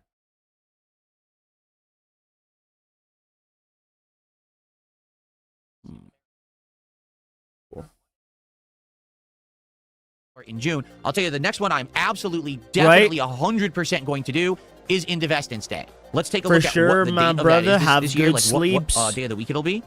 It's going to be a his Saturday, 4th which is of absolutely July perfect, right? marathon, So we will do where an he brings Indivestance Day back marathon vests. Saturday, July 4th. We're That's celebrating so my nation's stupid. Independence Day, but also we're going to be having the vests, the hats, the gunner glasses, and everything come back for one day only. And we're going to clean out this dang closet because man doesn't need it badly. I'm going to reorganize it so now I can actually access stuff in my closet and use it. And we're going to look at my Classic Games collection I just together, picked which we these didn't get to cards do up. last year. So it's going to be a very awesome stream. I can't wait for it, actually. That's going to be a good one, okay? But outside of that, I just don't really see the point in doing marathons once a month when we don't even have good ideas for them. So I think after the birthday marathon, let's give it a rest. Maybe we'll do one in June, maybe not, but we'll definitely bring them back for July. Fair enough? Okay. I received a $2 tip. Focus. I agree Cammy is a simple character. She's not the best. There's at least 5 other characters that are more viable than her. Sagat is nuts. I didn't say. I never ever said she was the best character in the game, did I? I just think she's too easy. What the fuck? And quite frankly, I think she's one of the most BS characters online. Like, I feel like if I was playing Street Fighter 6 offline, I'd be able to react. For example, so many people will just either throw out the flip or will do a hit into the flip. If I'm offline, I'll just do this chop. Every time. Chop. Anti-air. No. Okay, Easy to then do. then Online, load forget the it. I game try to up do it, and you show get grabbed. people Why that does the chop right doesn't come out now. right away? It's delayed. Bro. So you get stuffed every time you try to anti-air that flip, which should be an easy anti-air. It just doesn't work. There's other times she does high-low mix-up, right? I cannot go from low block to high block against Cammy, or high block to low block. It doesn't work. Every single time I try to do it against the Cammy, I get hit. Like, well, every time she side switches with the knuckle, I always side switch. Half the time it'll work, half the time I get hit, and it leads to a combo, which is ludicrous. Just for the record, Street Fighter 6 is the only game where Cammy does the back knuckle and can combo off of it. Every other game when she does back knuckle, that's supposed to be a move that goes through a fireball or counter hits, and it knocks the opponent down. In this game, you're open for a combo. So she can throw it out randomly without timing, just hope it hits, and if it hits, free combo. What the fuck is that? And then if you block it, guess what? She's safe and she can attack again. Yeah, that's my pin. She's easy mode. She's not the best character in the game, but man, have she's the Vegeta easiest on fucking there. character to get away with And shit, then if you particularly open it, online. It's nonsense. Again, you have almost Goku no symbol risk right here. playing her, insanely high rewards with minimal knowledge of fighting games. That pisses me off, and that's why I don't like that character build. Oh, it will not focus. John Nepper, thank you so much for a $5 super chat. I'm a He says, huge Crimson Dragon Desert Ball support. fan. Watching the playthrough to decide if the game is for me. Huge Well, I'm glad to have you here Dragon today. Ball fan. And to be quite honest, I'm almost 10 hours in, and I don't even know if the game is for me. So let's keep going. Again, thank you for supporting because you're allowing me to play it at length, to try it longer and more often, and see if I like it, and determine if we're going to play it longer or not. Lance Catamaran did a 500 kicks, and he says, He's thoughts not on smart inviting enough, Mad bro. TV, Bumblebee Farmer as guests for your B-Day stream? To be honest, Lance, I wasn't thinking of having any guests on my B-Day stream at all. And then someone was like, would you have Asmongold on your birthday stream? And I was like, if he wanted to come on, if people want to let him know, you know, I wasn't planning on inviting anybody. Okay, I only did it because people kind of brought it up. Right. I don't know if they really wanted to come on. I don't even know what I would like talk to them about because I had no plans. I also, to be frank with you, I don't want to bring negative attention on that. Asmongold is huge. You just don't want if them. Asmongold does content with me. You don't big want deal. them He's on fucking your completely channel, bulletproof, bro. right? You don't want. But No, smaller that's creators, bullshit. You know, you get nervous that if I do anything with smaller guys, they're gonna get harassed by my trolls. That's the absolute last effing thing on the planet that I would want to happen, is because someone has a positive interaction with me that now they get harassed by my trolls. You understand? That's the absolute last thing I would ever want. So that's why I really don't look to do stuff like that. To be frank, I would have already played with Mad TV in Call of Duty if people wanted Call of Duty. But I tried Call of Duty many times, and it didn't work. People just didn't want it. They kept telling me they hate this game. This is a bad one or whatever. So I just like, well, I guess it's just not worth it then. So that's why I never played. So I'm not going back to it either. I'm just going to wait for the new one to come out. Let me put it this way. It sure sounds to me like Mad TV is like in for the long haul for Call of Duty. So when the new one comes out later this year, I would play it with them. I would join a lobby with them and play with them for sure. Why not? It's the new one. Everyone wants to see it, right? I'd be down for that. I'm not going to play the old one. Is it zoomed in? Okay, so thank you for 500 kicks, Lance. I appreciate that. Thank you, Lance. Did I play the animation? I didn't, did I? Thank I was going to. I got distracted. Hold on, let me Oh, play your God. animation. Thank you. Here we go. There it is. I think delayed. I might play it twice now. Okay. So thank you, Lance. Okay. So, folks.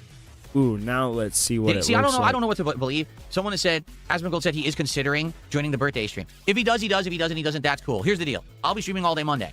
If at any point he's streaming and he says, yeah, I want to jump on, let me know during the stream, and I'll try to get stuff set up with Discord quickly. It'll probably be a little messy because I'll have to hide the stream and set it all up. But what I'll do is maybe I'll prepare ahead of time in case he's ready. I'll have a call screen set up so that we at least have something we can just talk and hang out or whatever. But we'll see. Again, no pressure. It wasn't even part of my original plan for the marathon. You guys brought it up, not me. And I was like, I would do it if he wants to. I don't see the problem with that, but, you know, not a big deal or anything. What the fuck are you talking about, Phil? You absolutely wanted him to do that. I don't need to do anything. All right, like so that. It's this. Good stuff. Let's now see what everyone wants to talk about. If you want to talk with me, tag me in the chats. I'll type here into Kick Chat. Let's do some open Q&A. Let's see what's on everyone's mind today, because I covered, basically for an hour I've blabbed, and I've covered most of the topics I wanted to cover, the preview of April, recapping everything we're doing right now. What do you guys want to chat about? Let's see. Dungeon Keeper's Mistress, how you doing? Happy Friday to you. Good to see you. Please show my arms again. Here they are. Focus, bro. It's pissing me off now. You see how, again, like I said, the camera is so weird because both of my cameras are angled high and aiming down. Like this one has to do that or else the monitor would block it. But the way that it works is it makes everything high up look bigger. So people are like, you look like you have a light bulb head. Well, you're right because the camera is basically it's focused on my forehead. No, you have a mega mind head, technically bro. looks bigger than the front, even though it's not. No, that's why you have the a stand mega looks huge. mind This stand head, is my smaller guy. than the microphone, but it doesn't look like that on camera. The camera is a weird angle. You know what I'm saying? So no, you want me to show have off a my arms? Like, mega sure, here you go. mind Here's head, the bro. twigs that you can see because all it's doing is filming my hands giant. You know.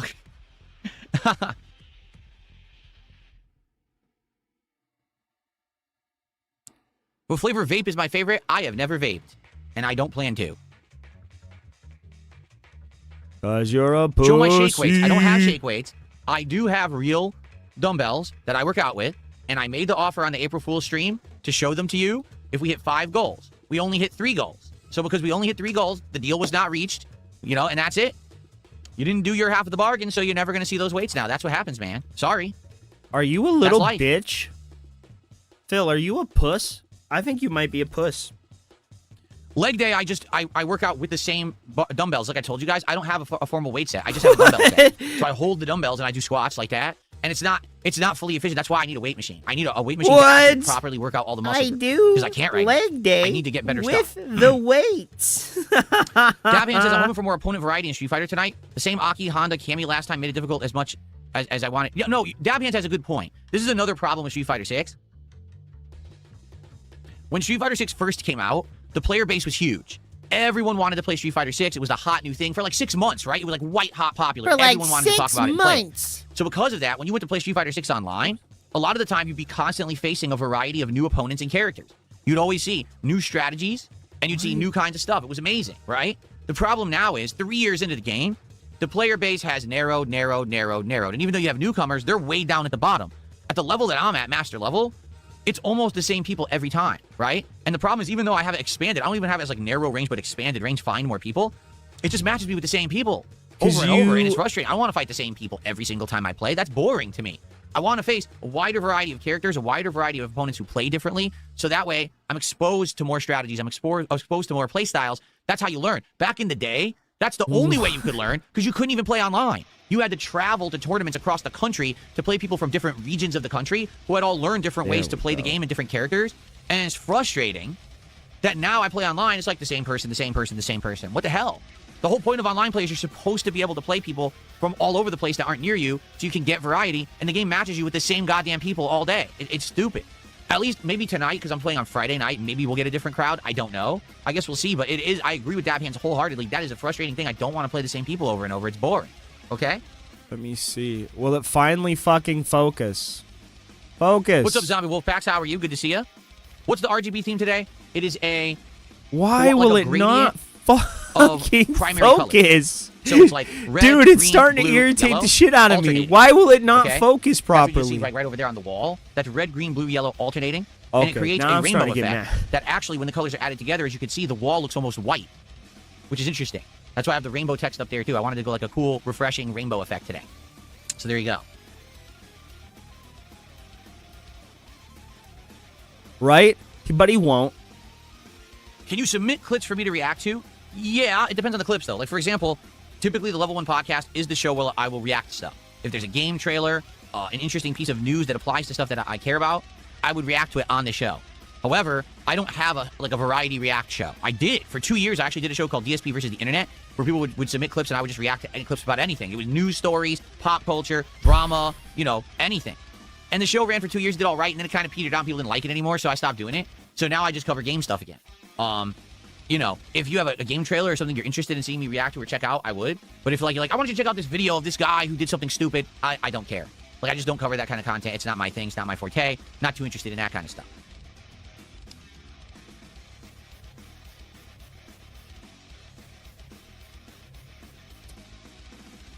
You know what? I think. How's the weather today? I don't know.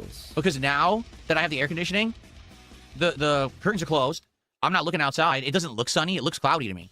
But I don't know. I have the AC turned on to like 78 degrees. So it's on fan, and then when it gets cold or hot, it turns on, cools the room down. So it doesn't really matter to me what the weather is outside. I don't pay attention. I'll know when I go on break and I go for a walk with my wife. You for 10 minutes. Oh, you cannot buy this shirt. This shirt was limited edition only for like the 6 to 8 months that I had a merch shop, and then it closed last year. So this shirt is not available anywhere. This is me as Dan. But you can't buy it anywhere. What the fuck?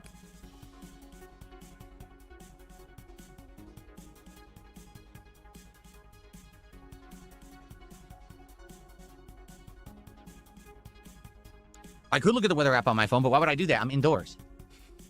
I'm indoors in air conditioning. I don't need to look at the weather app on my phone. There we go. I got it to focus. Fuck that. I'm not going to put it on autofocus. It can eat my butt. I'll just have it on permanent focus when I'm using it up close. No, I have no desire to put up merch. I was never a merch guy. I've explained this many times. Wrong. I was never a merch guy. Bullshit. I don't like pushing product on my Not viewers. true. I don't like pushing referral programs, all Not that crap. true. When I was in the Loot Crate referral program, I barely ever talked about it. When I have That's merch, not I true. barely ever talk about it. Bullshit. Quite frankly, I forget about it because I don't really care. I want to chill with you guys. I want you to like my content and support it for the content. Not because you want a piece No, of merch because I'm Tyrone. selling you garbage. It's You know what I mean? my Like, wife. I'm not all about that. The only reason I brought the merch back is because for many years I didn't have it. And then when I had that He is. boost He's of wearing attention his for a own few months there, merchandise. He's working really with Keno Casino, stupid. people were like, hey, do you have merch? And I was like, well, no, I don't. Well, why don't you have it? All right. Well, then it just kind of fell Here, into my let lap me- that someone offered and said there's a company that would work with guys like you who get harassed online. They don't really care. And it just kind of happened. There and we then after go. like 2-3 You months guys of doing can it, no one read was it, buying anything right? anymore, so didn't really care. Nice. Exactly. Bosnian Hog Hunter says, you need to get an LTG style free cash sponsorship. Is that what you want? Do you want me to, every day when I come online, do you want me to be like, all right, everyone, so I need you to go sign up for this obvious scam website where it claims that you can play games online and earn money, but obviously that's not the case. You're going to lose money. But if you do it, I'll get a referral, acquisition fee that'll help me out while you get screwed. You want me to push crap like that? There we go. I got it all just watching set a up video the now. other day. I want to take a And the video dab, opens. chat. It's a video maker that I really like on YouTube. They do like video essays and stuff. And they're like, and this video is sponsored by some website where you gamble on pop culture. You can gamble on if a movie is going to be a hit. You can gamble on if a game is going to sell. You can gamble on if a music album is going to hit a certain amount of sales or a certain number of the top 100 ranking of songs. And you gamble on it. And if you win, you can win money if the movie does well. Like, let's say, for example, the Mario Galaxy movie. You could gamble on if it will reach a certain million number of dollars within a certain number of weeks. And if it does, you make money. And if it doesn't, you lose money. Why the Does that fuck sound would like a people viable do that? business? Does that sound like it's legit? Yes. It's not. It's bullshit. What do you It's think probably a Kick- scam No, website no, where no, everyone no, signs no, up no, and they all no, just no, keep your no, money no, no, no, and you get fucked. Okay. What do you think Kick is? Who do you think Kick is run by? How do you think they do hourly wages? Do you think it's just off the skin of their ass that they're able to pay thousands of people hourly wages? What do you think Kick is literally built off of? Not that I'm demonizing the platform, because shout out to the people over on Kick, you know, all great people. At least in my community over there. I have like, what, almost 30 people now? It's growing. It's growing. We're going to stream there tomorrow, I believe. Yeah, Kick is literally a platform that is bought and paid for by gambling, bro. That's how they literally pay you an hourly wage, because all the people that gamble on that site. You know, and I'm not saying it hasn't become something different now, but that's literally what it was built on, and that's where they get the money from. And that's how they pay all those people thousands of dollars, bro. And that's how they don't take fucking more than 5% from the creator. It's because it's all fucking supplemented by ill-gotten gains. So how are you standing on your soapbox here, dude? Okay. But these are the sponsorships that these creators take, and then they start pushing, and then they have thousands of people who sign up for them that get scammed so they can make a buck. Like, dude, I don't want to do that. I want to make content that you like and that you support the content. Yes, you do want to do that, because you currently you're do gonna it buy a now. whole bunch of fucking shirts, and you're going to buy a bunch of, referral code stuff off of this site or whatever. You know who's doing this a lot that actually is annoying? YouTube. YouTube keeps pushing, tagging the products in your videos. Yep, and I love it. I love it, because I do a lot of consumerist stupid shit, right?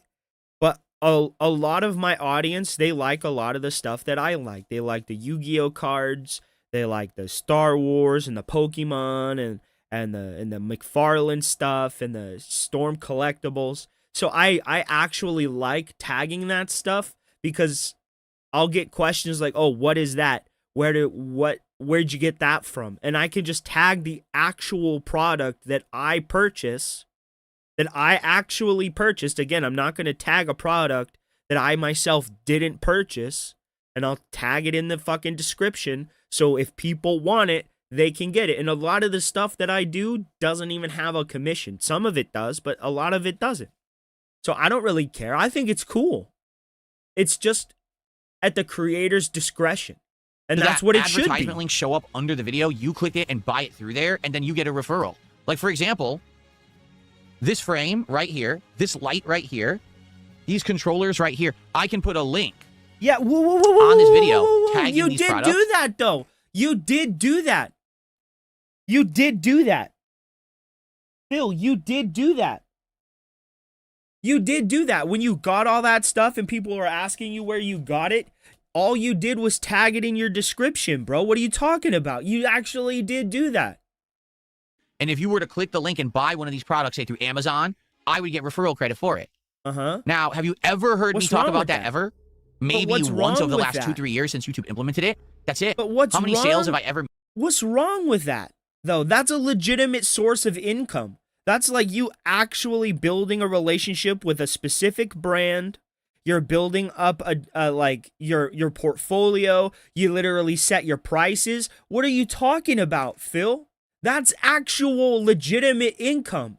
That's actual money that you're making. You are actually saying, I will sell you this amount of my airtime for this amount of whatever. That's literally what it is. Because a lot of the stuff you can choose whether or not you want to do a long form video or a short form video, or if you want to put it in your stream, or if you want to put it on the VOD. It gives you the option, and it's literally at the creator's discretion. Everything you get is literally at your discretion through YouTube's fucking creator dashboard. I don't know what you're talking about. Literally everything that I have available to me was given to me because I have a certain amount of whatever on YouTube, and it's afforded to me through YouTube. How is it bad if I am sponsored by, just hypothetically, if I'm sponsored by Konami and I'm getting product from Konami, how is it wrong for me then to say, hey, this is a paid ad, and in the description will be the product that I am currently opening or reviewing or whatever? You are literally creating an ad. It's actual work, though. That's what I don't understand. Like, chat, am I wrong? It's actual work. It's not like they just say, hey, do this and we'll give you money. You have to actually say, hey, this is this, that is that, and they'll pay you a commission. Or you can set an ad fee, and they'll pay you an ad fee for a specific amount of time. I don't know what you're talking about. It's literally what television does. Like, how is it wrong? That's what I don't get. This is actual work. That's actual work. Made doing it? 0. Do I care? No, because I make a good living. Because I actually get income based on people liking the content I put out, not pushing products. No, you don't. I'm not here to be QVC. Bro, you literally don't get more than 400 views a video sometimes. What are you talking about? Sale. And you know what it is? It's not that you don't want to do those things. It's that you don't get them. I get like 1 or 2. I've only ever gotten maybe 1 or 2. 1 or 2 offers. And that was it. And I didn't want to do them. Because it's not something, 1, that I use, or 2, my audience would even like. 1 was some kind of makeup bullshit. And the other one was some kind of flower arrangement crap. I'm not going to do that. Because 1, I don't give a shit about flowers, and 2, I don't give a shit about the other thing. I don't care about that stuff. So that I can understand. But if it's like something in the content and about the content, it's like if Puffco came to me and said, we see that your audience is a lot of cannabis users, and we see that a lot of them are Puffco users. What if we gave you a few new chambers for your Puffco, if you just used your Puffco a little bit more on stream and said, this is where I got it, and we gave you a referral code? How is that more nefarious than just, or you begging for money? You're begging for money, and you think that's okay. But me selling ad time to a business to get actual money for something that I'm working on or doing, that's wrong. Make that shit make sense. You're an idiot. And say, the Divu Pixel 64 frame spouts. He did. And he advertised he advertised that fucking frame. Bro, he advertised that frame. He put it in the description. He should take a gin sponsorship. I'd take a liquor sponsorship. I'm not even going to lie. I would absolutely take a liquor sponsorship. I think a lot of my audience are mature adults. I don't think too many people are children in my audience, if anybody in my audience, you know? So I think something like that would actually be interesting to do. So he should. Honestly, he fucking should. Prove it to everybody that your audience isn't a bunch of children, bro. But I want to show you guys my crown jewel. Look, dude, this is my favorite fucking. Ooh. It's double sleeve, so it's gonna be blurry, regardless. Blah, blah, blah. You can load this in and you can buy it In now an for the cost of amazing $150 resolution, blah, blah, on blah, blah. Amazon.com, and go now, click the link. I'm not going to do that. You did that. You I'm did here to that. fucking make content for you. No. That's worth your You time. did that. There's so many people that they lost the script. You know what I'm saying? Like they're off key. But you did do that. You put the Davixu fucking frame in your chat description. You did that, bro. What are you talking about? You did do that. What they should be doing, because all they care about is the almighty buck. You know, you're not going to hear me saying, oh, you need to fast cash, son. You got to click here and sign up and then cash out. So I You can make money. beg people for money. Fuck that. How about make a piece of content people like, then they'll support you. Instead But of trying you to beg. push junk on them. You So the merch beg. shop that I had, okay, was very junk. temporary. I didn't really care about it. But It was people would junk. ask me for merch for years, and quite frankly, for 2-3 months, people bought a lot of merch, and then it completely petered out. No one cared anymore. So I stopped caring, and the shop got shut down, and I'm okay with that. He did Who that knows? with Maybe in his another own 5, stuff 10 years, too. there'll be another desire for DSP merch, and maybe I'll do it again. But right now, I'm not too interested. Okay? Okay. Oh God. Oh. What?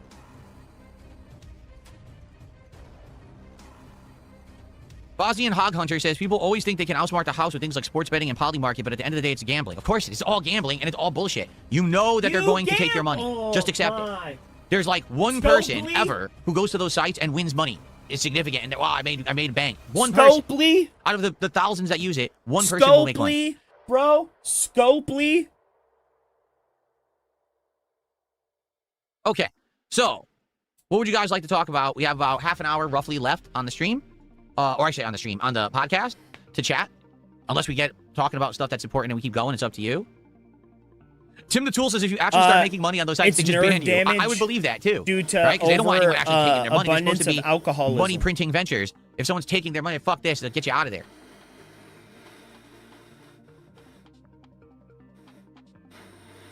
See, that is the thing. Grime Rat says, well, you got to win sometime. You're right. What they'll do is they'll hook you. They'll give you a taste, right? They get you started. They'll give you a small win, a small taste of victory, and then that's it, the rug pull. So you get hooked. Oh, wait, I got to keep going because I'm going to make more. And then, whoops, you'll never win again. All you'll do is piss away your money. What the fuck is he talking about? All you do is piss What's up, away your Satan money. 666? You How you doing, literally man? are an alcoholic. Welcome to the stream. What is my mobile game of choice? I don't have one. I don't majorly play mobile games. There's a couple games that I casually every once in a while open up, tap on the phone for like 20, 30 minutes to see what's going on in them, mess around, and that's it. I don't actively play mobile games anymore.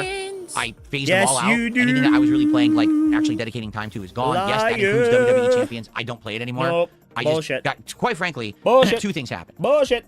Number one, Bullshit. I got tired of everyone online talking bullshit about it. It takes when everyone online is harassing you for something, it doesn't matter if something once gave you pleasure, it doesn't give you pleasure anymore, right? Essentially, the culmination of this is when I played WWE Champions right here on the channel, and I did a video series on it for about a month and a half. I showed everyone what the game was. I warned you about the dangers of microtransactions and gambling. I showed you how bad it can get, how you could drop $100 and literally get nothing. Just, you spent $100 freaking dollars. There's a yipping dog outside. I was like, what the hell is that noise? You can spend $100 to get nothing. They just completely rip you off, right? So after that, okay, essentially I was like, well, now everyone kind of knows what the game is, right? You've seen it. It's not a big deal anymore. That is I played it for like such maybe a another couple months fucking after that, and I was like, I'm I done with did this. it I'm all for bored. I just altruistic got tired of it. And the truth reasons. is, I think I used it as kind of the how can I say? When I was bored or when I was doing something and I wanted to do it while I was doing something else, it always was the thing that was there. So it just became part of routine. It became a part of like my life's daily schedule to just, open it up, see what's going on, do the dailies, do this, do that. Once basically I played it on stream, the appeal kind of faded away. You know what I mean? Like when it was a thing for me, it was a daily thing. When it became something that I showed everyone was like, well, what's the big deal? It's not that good. You're right. It's not that good. It never was. Like, it was just a Then why'd daily you thing that was spend part of my routine. And I was like, I just don't care about this $20,000 anymore. I don't. Why just spend And so I just thousands of phased it out, dollars and I haven't on played it for a very long time. I'm done with all of that. Like mobile games aren't a part of my routine anymore. Maybe every once in a while, if I'm a little bored or whatever, I'll open up one or Bullshit. two. I'll see what's going on in them. I'll mess around with them. But I don't spend significant time on them. I certainly don't spend money on them. And just, it's not worth it. You know, it was a lot of wasted time and money over the years for me. You know, all that bullshit, came out, people talking about it on the internet and everything. I've moved past it for the better, trust me. And that's why it's absolutely hilarious. You got these idiots who are still talking about it right now, actively acting like, oh, Phil's still doing it. I haven't done it in ages. It's not even a part of my life anymore. I phased it completely out. I don't care. That is in my past, my rear view. I'm never going back to it because it was a huge waste of time and money, just nonsense for no reason. So fuck that shit. That's a lie, Phil. You're fucking lying, my brother. Okay. How many Hogans did I pull? Just wondering. At one point, on the major account that I had when I was playing that stupid Champions game all the time, basically everyone, like whenever a new one came out, that's what you do. The new character's out. Well, you got to spend to get them. So you play, spend, play, spend, you get the new character. So you would just get the new Hogan, you know? You'd spend thousands of How many dollars. were there total in the game? Oh. Thousands of dollars. Hogan was one of the characters that they always banked on. Like, You people spent always wanted thousands to do Hogan. of dollars, So, literally, there was one of every class, and they started doubling up on ones of class. There was probably at least 6, if not 10. I couldn't tell you because, actively at the end, I wasn't playing anymore, and now I haven't played it in so long. Yes, I you have no clue. are. Bro, You shut would think up. they probably have like a commemorative Hogan in there now because he passed away recently, right? They probably put a new one in there or something. I don't even know what it is anymore. What's a WEBD champion? I've never What's invested that? in meme coins. No, I have not. I don't want anything to do with that. Here's the thing. Your money I would don't have wanna been invest in better spent cryptocurrency. I don't want if to you invest did in meme coins. invest I don't in want to invest crypto. in anything like that that's going to be volatile because there's a lot of people out there who they invest. And again, it's kind of like gambling. You initially invest and you get wins. So you're like, oh, look, this turned out to be something viable and good. Let me keep investing. And the next thing you know, you invested so much. And then what happens? The market crashes and you lose all of your money. Isn't that what Boogie claimed happened to him? Now, who knows if anything Boogie ever said is true, but that's definitely something that can happen is you take your money, you put it into something, and you initially get gains, so you think that that's something that's great and viable, keep going, and then boom, rug pull, you're done. And that's definitely not Rug something that I pull, want to be you're in a done. situation of, you know? It's a rug pull, Chris, how are you? and then How's it you're going, man? done. Good You're morning. done, Oh, damn good it. afternoon now.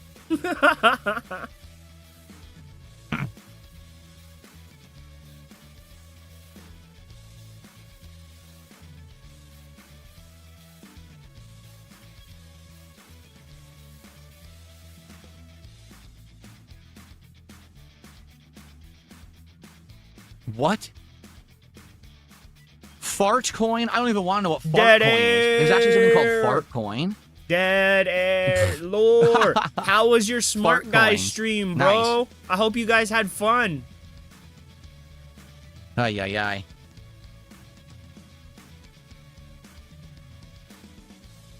Exactly. That's definitely the one I would invest in. Belch coin or fart coin would be the ones. What? Is there any significance of the microphone in your background? You mean this? Yeah, it's a prop. It represents that I talk and I'm a podcaster. What? Not that that's the only thing I do, but it's one piece of the things that I do. That's doesn't. You know, like the one I'm doing How right does now. that represent that? How does that represent that? How? How Just does like that there's microphones on the screen, represent that? right? It says on the air.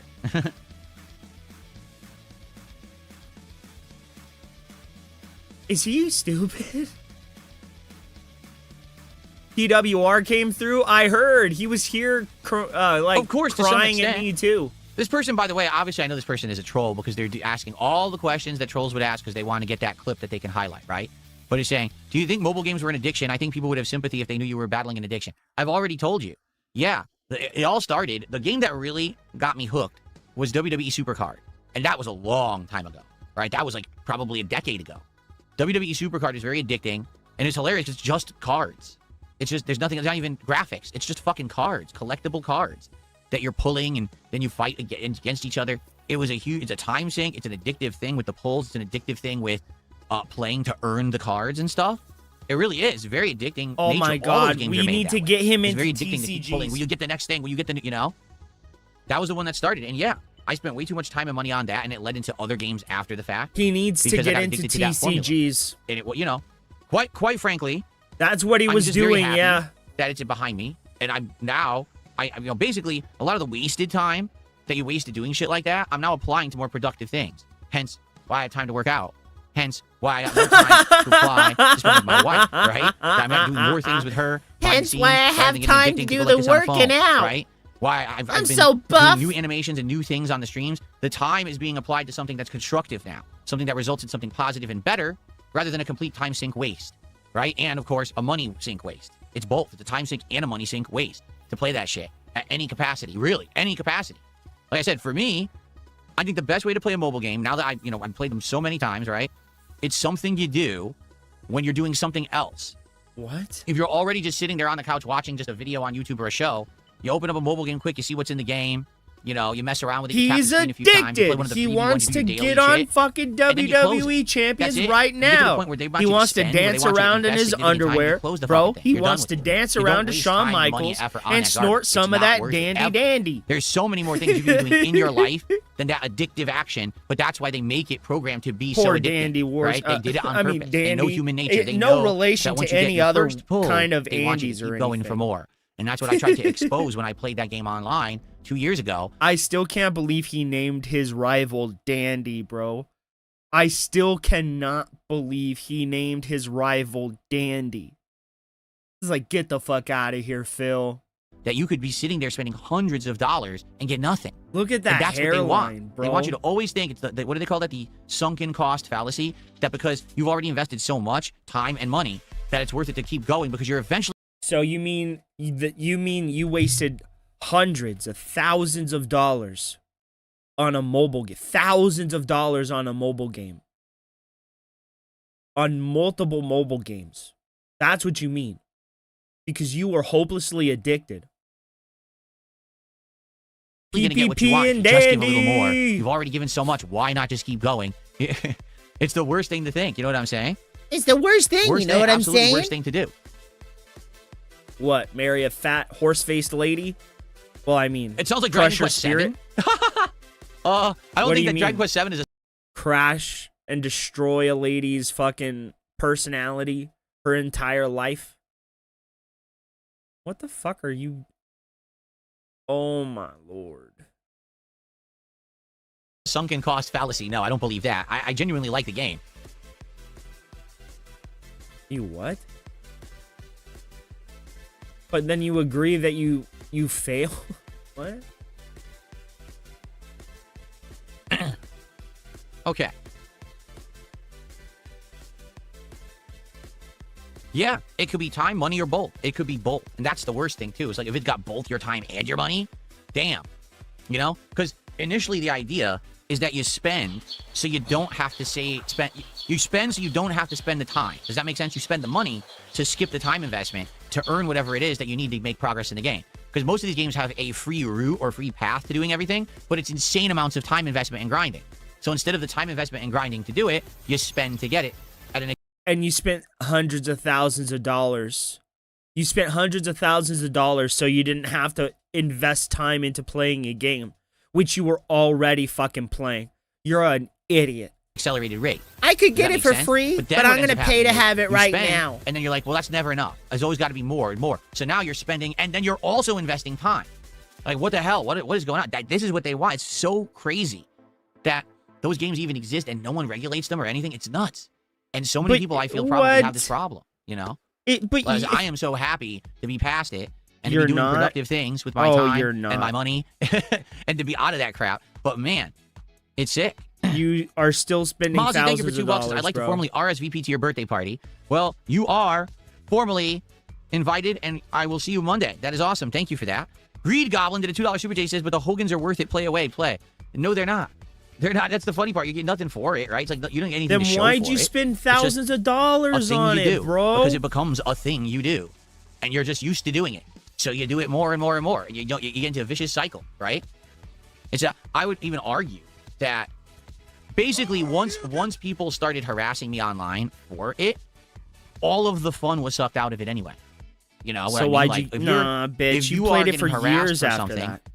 it's not fun anymore. You played it So, for years after that, though. You know, that was really the end of any fun that I was going to get doing it, and I was like, I'll just fucking play it on stream to show everyone exactly what it is. That's not what So that happened. there's no misconceptions, and then That's basically to warn literally people about not the what dangers of happened. it to show that That's it's stupid. literally not what happened. There you go. So Joint Options just insulted me and gets a ban. What an idiot.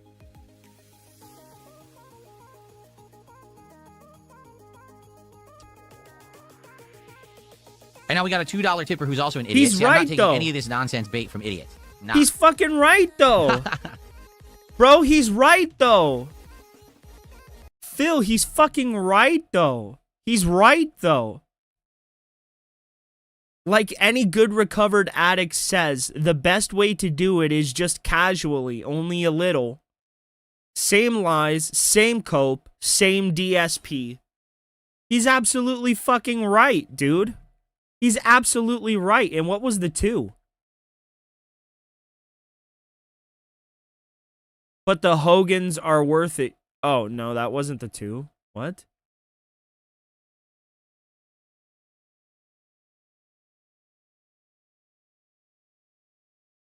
Maybe it wasn't in his chat.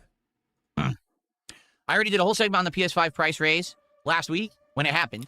So if you want to know about my thoughts about that, go check out that show from last week. We actually went through, I discussed it all in big detail.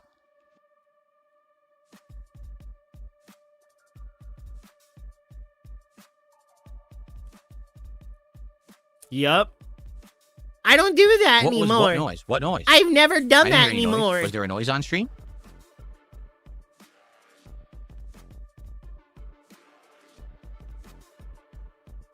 Yeah, anyone who got their PlayStation 5 already, good for you. Congrats. Anyone who got a PC early, congrats. Like, man, am I lucky that I got my gaming PC in 2024, and then I got my capture streaming PC very late 2024, early 2025, whenever it was. Because can you imagine? Right now, if you had to buy stuff, like what if someone needed to buy a PC right now? I would bet just to buy the equivalent of one of my PCs right now would cost like $1,000 more for no reason. The same shit. It's ridiculous. And you'd spend it happily because you're an idiot.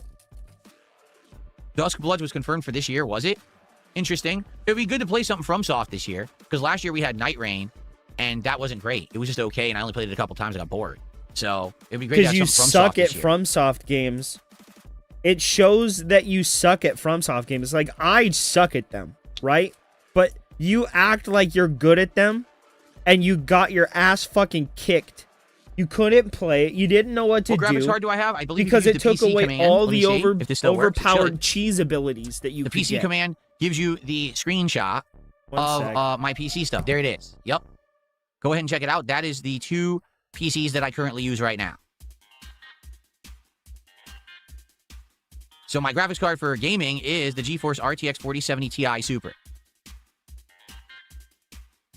which I'm sure is massively outdated because that was a PC. It's a PC from mid-2024 that I use for gaming. So I'm sure already there's 5 generations of new cards that have come out that completely outclass mine, right? I'm sure.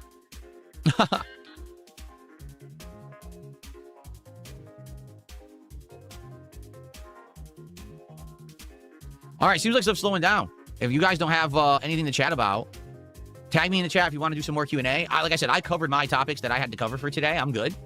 So if you guys have anything you want to chat about, if not, what's going on, Ray Ray? It's good to see you. Welcome to the show. Sylvania says you're actually fine because NVIDIA's been dragging their heels on newer generations because they're focused on AI instead. Wow. How old am I this time around, and do I have plans for the big 5-0? Well, let's think. I'm 44 years old as of Monday.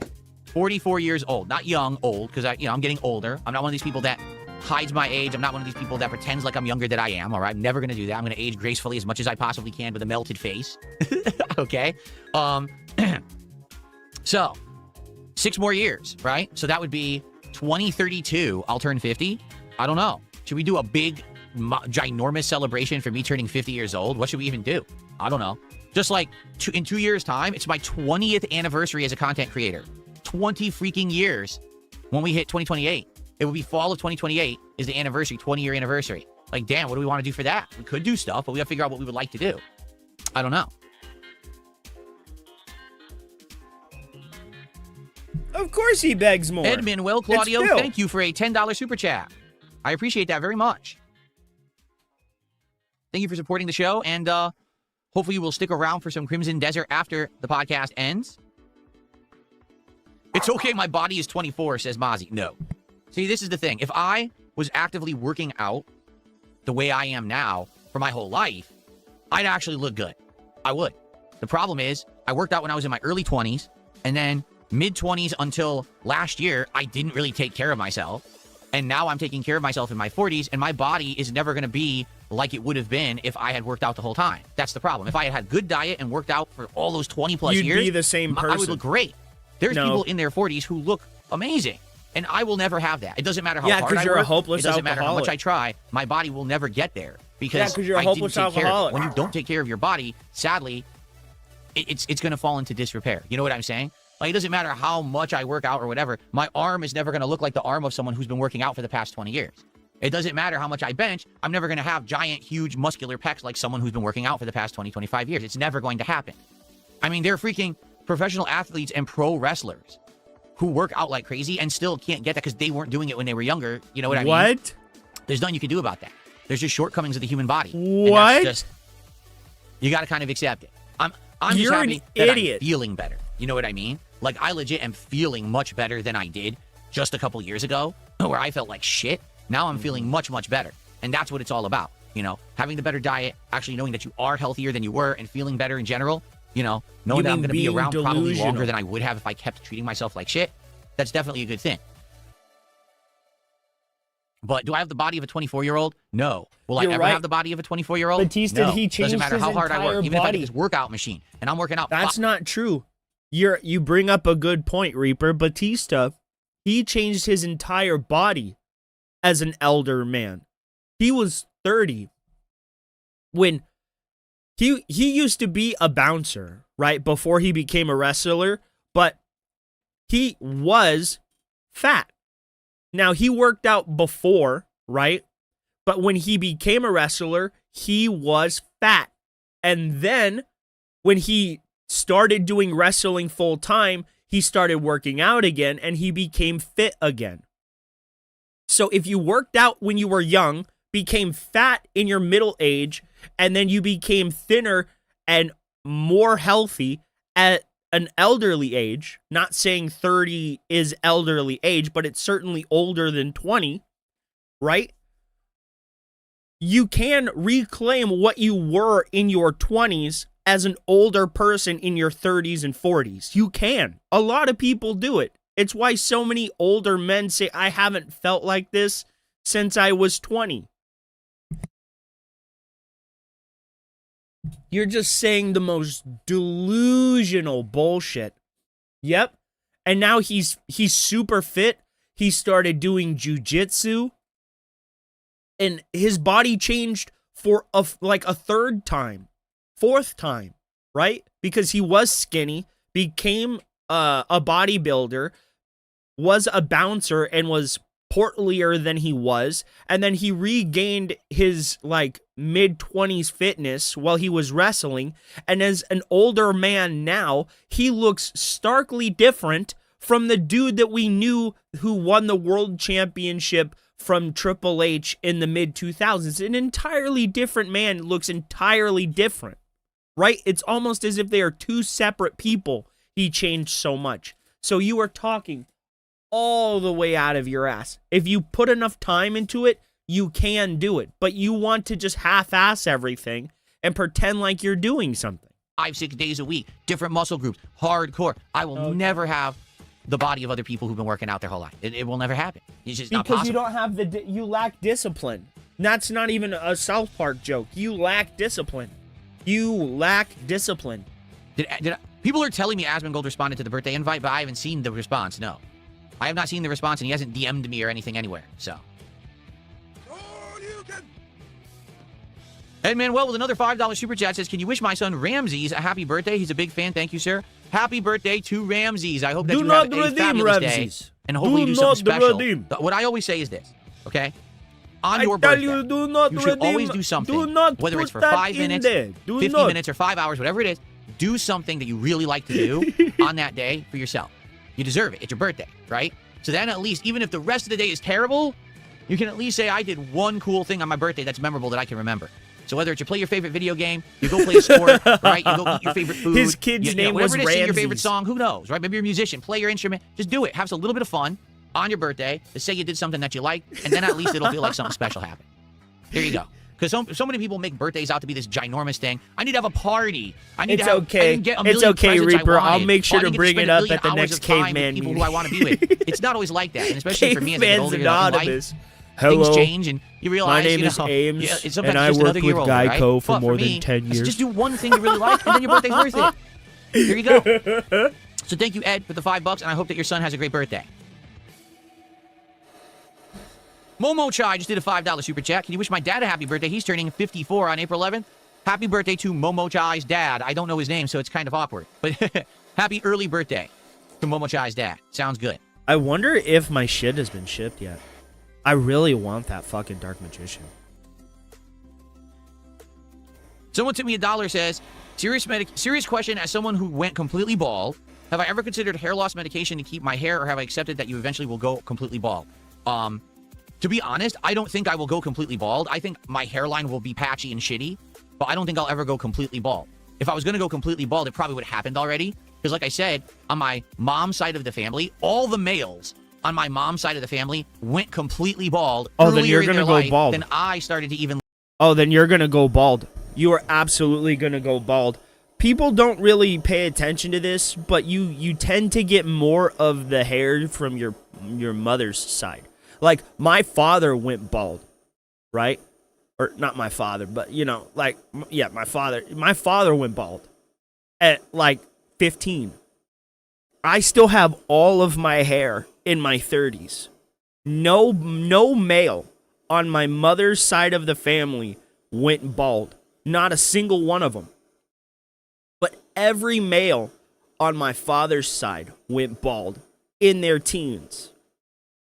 So you absolutely, or at least like every male in my family got their hair from their mother because no man has gone bald.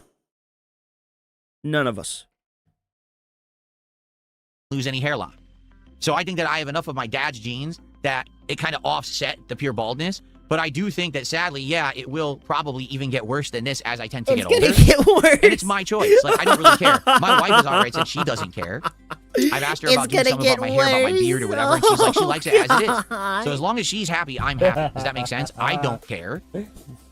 As So long you as she's guys happy, I'm think happy. the I'm not Masucci some Micro's kind of gonna stream today? a guy who's vain and thinks that he's good looking. I don't think I'm good looking at all. I What think I'm about you ugly. guys? I think my face looks like it's melting. And there's nothing I can do about that. I've lost a lot of weight. I've worked out. I'm healthier now, and my face still looks fat and chubby. And there's nothing I can really do about that. It will look like that probably for the rest of my life, and there's nothing I can do about it because I didn't take care of myself for so long. That's what happens, you know? I don't think that I'm ever going to have the body of a 20-year-old, no matter how hard I work out. It will look old, and there's nothing I can do about that. So I don't care about my hair not being perfect and having a receding hairline here and here. You know, that if I put my head down, you can see like a part line there in the middle of my head where there's a little bit of less hair. There's a spot on the back of my head with a little bit of less hair. As long as it doesn't bother my wife, it doesn't bother me. I don't give a face shit. is melting. You know, I'm not trying to be someone who's like, oh, look at me, I'm good looking, and you know, I don't care. Nor should I. I'm happily married. My wife likes how I look, so why do I care, right?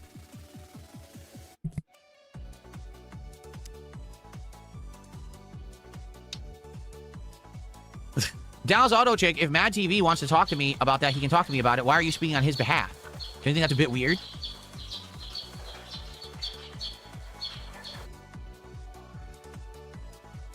Thanks, Mozzie, for $2. A cheesy pun. I appreciate that. Okay.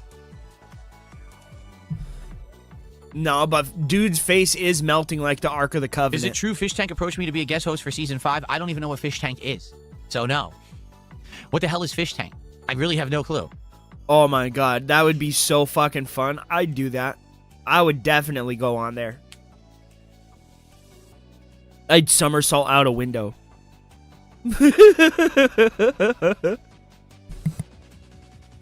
What side of my family is Polish? It's on my mom's side. So my mom is half Italian because her dad is pure Italian.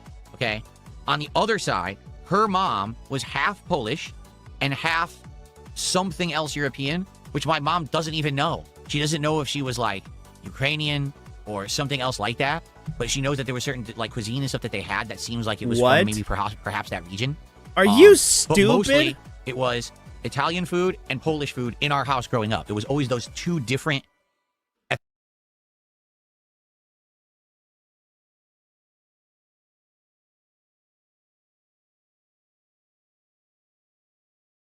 You don't even know what you are? And you base what you are on what food you ate as a child? You're dumb. Oh my recipes god. of food that we would eat. And those are the recipes that she knew that she would make for the family.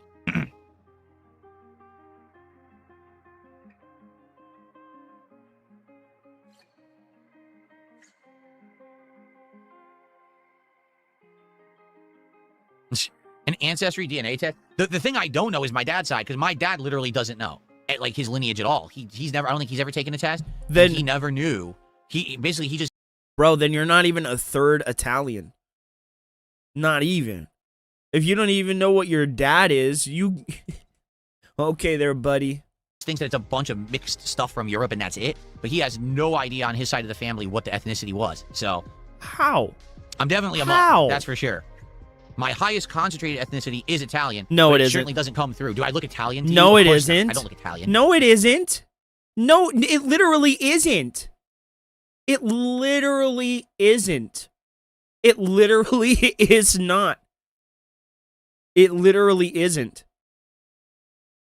It literally isn't.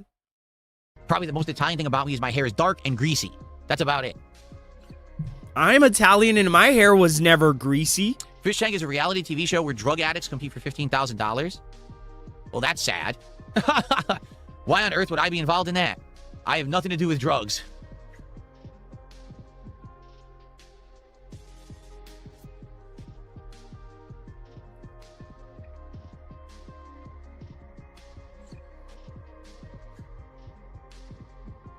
Meant it midget. They got Bam Margera to host for season 5, but you would have been a lot better. How would I have been a lot better? I don't know anything about it. I've already told you, I hate reality TV. The only reality TV that I can stomach is like cooking shows. That's about it. I can't stomach any of that shit, that Real World, you know, or like Keeping Up with the Kardashians, any of that shit. I can't watch it. It drives me fucking bonkers. I don't find any entertainment value whatsoever, which is why I tell you guys I would never watch lolcow Live. That's the opposite of something that I would seek for entertainment. I don't like it at all. Yep. So You're absolutely right. If you're telling me it's that kind of a show, it would be torture trying to watch and host and be part of it. I'd be like, fuck this. I can't stand it. Like, I know I'm Italian. Both my grandmother and my grandfather are Italian. My grandfather's Italian and German, and my grandmother is full Italian. And then all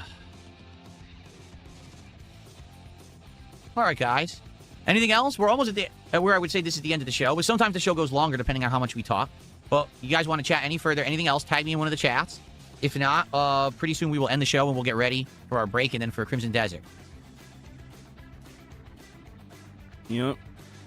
They would basically let you go on and harass the contestants. Why would I want to harass people? It's Why cool because my grandmother, her grandparents, or like her mom and her grandparents, they came over here like super early. My grandma was born in like the 50s, right?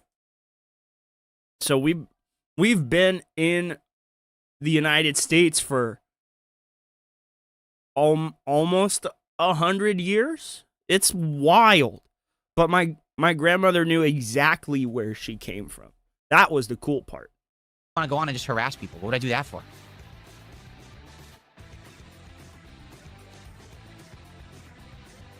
I'm telling you, I don't understand it. I don't get it. I don't get any enjoyment out of the suffering of others. I don't get any entertainment. What's up, Duco's torturing dude? others. That's why, How like I said, are the you, lolcow man? shit, I would never want to watch or enjoy. It's just not me. I've never have liked anything like that. Why would I want to be a part of that? Nope.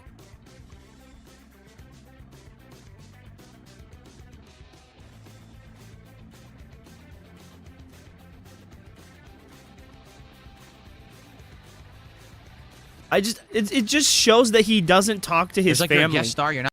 He doesn't talk to his family. I guarantee you, if he genuinely had Italian grandparents, they would have told him that he would have seen it. And it wouldn't have just been in the food. It would have been culturally. It would have been who they were as people. They would have talked about it. It's like, how do you... No, I don't believe that. Especially if it's like immigrants, right? Who are freshly immigrated from a new country, right? And it's the elder generation that immigrated, right? They're going to remember what it was like to live there. They're going to tell you about it. They're going to explain all of it, bro. It's like, I do not believe any part of what you say, ever. Because you just... Yeah, exactly. Because they probably weren't what he says, and he has no ability to actually, like, find out because he doesn't want to talk to his parents. He doesn't want to talk to his mom and his dad, and I guarantee you he never gave a shit about what his grandparents had to say. Not actually torturing people. That's what someone just said. Someone just said it's torturing people. No, I don't watch WWE. I know nothing about it, and I don't care. It's about torturing the contestants with text-to-speech messages 24/7 while they try to sleep in the house.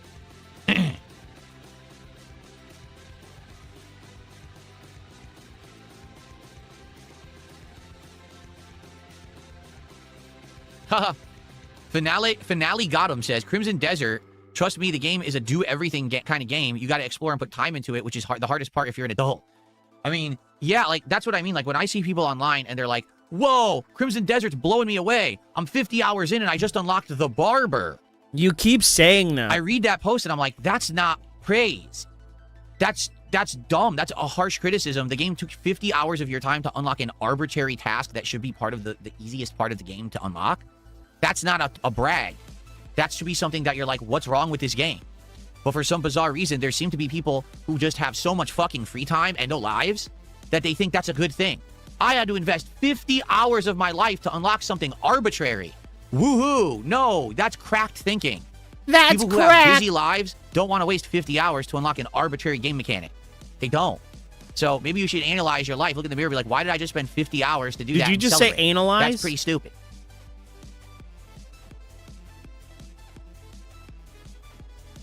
There you go. Dabhan says, I would just be disappointed if I only get a few hours of spare time to sit down and play a game. I sit down and play Crimson Desert, and it's just like the last stream we did together where you just followed a soldier around, carried bags, hit, you know, fucking stakes. Yeah, imagine that. Imagine if you're a busy adult, right? You want to play Crimson Desert, and you only have a few hours to play, and out of the 3.5 hours you played, 20 minutes was climbing the mountain, fighting the enemies. You had the boss. That was great. The rest of the time was a waste of your fucking time. Wow, what a great game. I'm really glad I bought Crimson Desert, huh? It seems like the people who like it most are people who just have the most time to fucking waste. Let me show off my arm. Yeah. Oh, Richard. Finale Got him says, this is good feedback. Richard, you say that you're like 260 pounds now, which is bullshit. No, you're not. You're fat as hell. You're still like 300 pounds. I want you to go like this, and I want you to like show your arm, like flex your muscle like that. Let's see. Thank you, Finale Got him. He says, stuff like the barber depends on what you focus on. Some can get the barber early, and others might not even find it until 200 hours in. The game needs to get better at telling you how to unlock things so you know where to focus your time. That's the you're point 140? Like, dude, the thing of it is, by the time that they got to the excavator, or whatever the hell his name is, the boss that I died to a million times, I'm like right? 240. They had already played for like 20, 30 hours. They had leveled up a huge amount. They had all these better abilities and combat things, better weapons, better, you know, everything leveled. They went right in there and said, oh, he wasn't that tough. Or you could just end up doing that first like I did, and now he's like impossible. Oh, he's talking about Dandy. Dandy from Kino Casino, bro. Shout out to Dandy Warski. Why is the game made like that? Why not explain what's meaningful, what's not, in order to do stuff? Why not actually respect the player's time more? Because I think that's really where the problem lies with Crimson Desert. It throws an insane shit ton of stuff at you that you can do, but it doesn't value your time. I still can't believe he named his. You know what I mean? Like when you're his playing rival The Witcher Dandy, 3, bro. there's a main plot line that you can just focus on. It's totally not a There's giveaway. side quest lines that you can do. They're clearly defined. You know that this is the main quest, and if you keep going with that, that's going to be very meaningful. Now, if you decide to veer off that path and do this, that's your choice. And you can get more content out of the game if you choose to do all of that, or you can skip it all, and that's up to the amount of time investment you want to give the game, right? In Crimson Desert, you don't even know what the fuck's going on. What is this mechanic? What is that? Does this exist? What's this? Nothing's explained. Well, I'm sorry that I don't have a full-time investment of life to play Crimson Desert, because it seems like that's what it's getting at. If this is the only game you're playing, and you're playing it many hours a day, and you're sinking all that time and effort into it, you'll really love Crimson Desert. Dude, you don't have to sink hours of time into it. You juggle multiple I've been things, playing Yu-Gi-Oh! And I'm playing it just and you fine. actually want to maybe jump into Crimson Desert from time to time, like most people enjoy video games. It actually sucks, because you don't know what the fuck's going on, and you end up not having meaningful use of your time. Bono Senmo, I heard about the Mutant Collection, Maximum Marvel Mutant Collection, or whatever it's called. That's the classic X-Men games. But we looked into it, and all the reviews are poor, stating that basically they only implemented online play for the X-Men beat-em-up game and nothing else. And even for that game, it doesn't work. Hence, you just play the games offline as like emulated versions of the games, and that's it. Apparently, there's not even many features or anything in the collection. It's a really bad rip-off collection. So that's why I'm not really interested in it. Like, yeah, Joshua, someone told me that last time, because we're now like 9-10 hours in, I And even keep seeing got the prompt to steal items in Crimson Desert, but I can't. And last time I said, what gives? Why can't I steal? And people told me you have to find some mask or buy a mask. you need a And if you have a mask, mask, yeah. then you can steal items. How the fuck Yeah. would you know that? You don't. Again, this is the kind of game you either need to study a bunch of shit on the internet, or back in the day it would have been you had to buy the I strategy found a guide to dog even in understand town, it. and I like it. adopted him. Okay. I call him what Jin. pisses me off about that is that we're honest about it here on my streams, right? Like, I'm not saying Crimson Desert is a bad game by any means. I don't like the combat, but I think that the graphics are good. It's got a ton of content. There's substance here. I think I understand why certain people would like it, right? But what pisses me off is these creators on the internet who like now say, well, the reason you don't like Crimson Desert is because you're playing it wrong. You're supposed to understand that the story isn't the focus. You're supposed to understand that it's about massive time investment, exploring and discovering all of these things, even though the game explains none of them. And shame on you if you were expecting the game to actually put effort into teaching you about it, because that's not this game. You have to play with an open mind and an open schedule, because if you don't, you'll never enjoy Crimson Desert. So what you're telling me is my criticisms aren't valid because I'm applying the same criteria to Crimson Desert as I would literally apply to any other video game? No. My criticism is valid. Yeah, you can argue if you play it a certain way, it's a better experience. That doesn't mean that that's the way that everyone needs to play it or should be expected to, or that everyone has the situation to even enjoy it at that level. The game should be criticized for people who think that it has shortcomings because it doesn't play like other games. That's a valid criticism. And to just dismiss it and say, you're doing it wrong, you're the problem, I think that's insanely wrong. Who are you to lecture the internet and tell them they're not playing the game right because it doesn't play like other games? Like, that's like saying you sat down in a car, okay, and you're going to drive it. Oh, but this car, it doesn't start like other cars. You have to figure out this way to start the car, but it doesn't tell you how, and it's not a key, and it's not a button. How the fuck do I start the car? Well, I'm frustrated because I don't know how to start the car. You're doing it wrong. What do you mean? Every car starts the same fucking way, just not this one for some reason. I sat down in what I expected to be a car, and I thought I would start it today. Some cars start with but a now push I gotta to start. solve some elaborate fucking thing to figure out how to start this car when every other car is easy. Well, that's your fault. Yeah, it no, is. it's not, stupid. It is. It's the game developer's fault. What? It's not my fault because I have an expectation as a gamer that your game will play like a video game. And you shouldn't be lecturing other gamers, telling them they're doing it wrong because you have unlimited time to invest in this particular game while everyone else is kind of fucking busy with life. Sorry.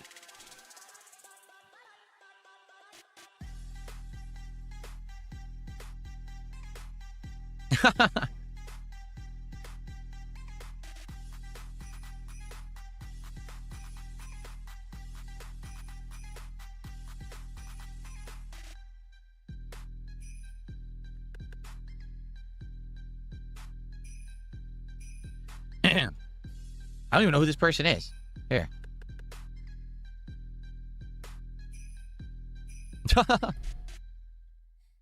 Can you get out of the way? I know, there, like I said, it's not that I don't like the game. It's just one of the weirdest games I've ever played. It really is. The fact that it's actually as dividing in opinions as it is, I think is the direct result of people who literally God, he don't have murdered anything me. to do You but saw him play chop Crimson me to Desert, pieces, and people bro. who have other things to do but still would like to play a video game. I actually think that might be what is separating the opinions on the game. Right. There's people who literally sat down when it came out and played it for 2 weeks straight, and all they did was invest time in this game, and they love it. And then there's other people who are like, well, I want to play Crimson Desert when I have a chance. Quiet and on I'm that very tab? confused. Are you And there's other serious? people who are like, well, I want to play Crimson Desert, but I also like this game, and I also like this game, and it's going to be one of the many games that I play for my hobby. Or did you and I'm guys very want to hear confused. the volume on the game? Because I can do that. Give me a second. Bono's Tecmo says, most gamers want to relax and have fun. They don't want the game to be like a job and work to figure it out. You know what, Bo? I'm actually going to disagree with you there because of one part that you just said there. Most gamers.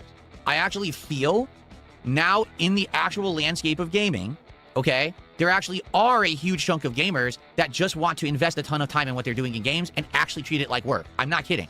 I think there is.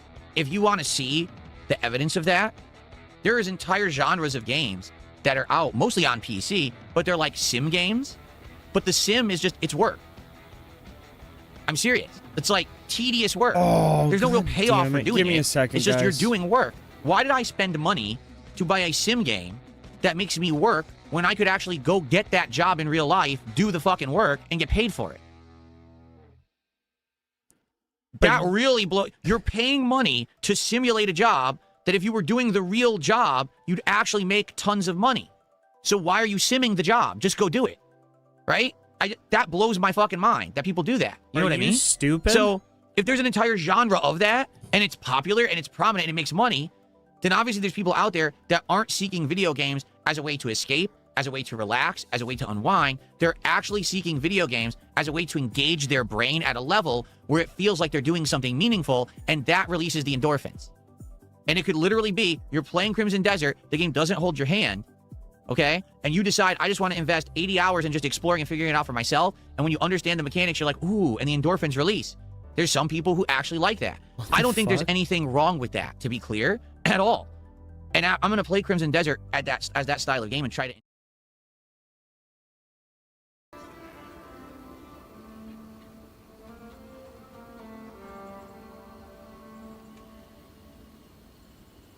Oh, I think that's what it is. Never would have beaten those bosses if I didn't know to level up the palm strike and then stun and dodge and hit. I never would have, you know? And the game didn't explain any of that. Please, you just need to somehow know or fuck about until you wasted enough time that you figured it out for yourself through trial and error. Again, I'm not saying the game sucks. I'm just saying it's definitely not taking the path that most games take to explain the mechanics to you so that you can enjoy it right away at face value. You have to have a ton of free time to invest in this game to really like it, and that's not for everyone. I think that's why we have this big dichotomy when it comes to people who like it and people who hate it. The people who have stuck around and invested more time in it, over time have played it more and then said it's good and upvoted it, which is why it started with like a 50% rating on Steam, and now it's like 80. Because the people who stayed and played like it more, the more time they invest in it. But the casual player can't enjoy this game, and they're out. But is it within anyone's right to say you're doing it wrong? No. Not everyone has a life where they can just sit around playing video games all day. So they have a right to criticize the game and say, yeah, it should explain shit. It sucks, it doesn't. I don't like it. Why can't I fucking hear it? Formath, yes and no. He says, you have that life, sire. I don't know why he called me sire. The joke of the king was on Wednesday. It's not April Fool's anymore. Yes and no. Do I have a ton of time to play games? Yes. Do I have the luxury of sitting around playing the same game all day, every day? No. Why? My audience finds that boring. The reason that I'm successful is because I'm a variety creator. This week, I played 5 to 6 different kinds of games. That's why I'm successful. If I sat around playing Crimson Desert 6 days straight this week, I'd be out of business by 2 days ago. No one wants to see the same shit. Even when it's an ultra popular game like Resident Evil 9, people get burned out. That's not what they're here for. You see? Do I technically have the time to do it that way? Yes. Does that work? Is it successful? No.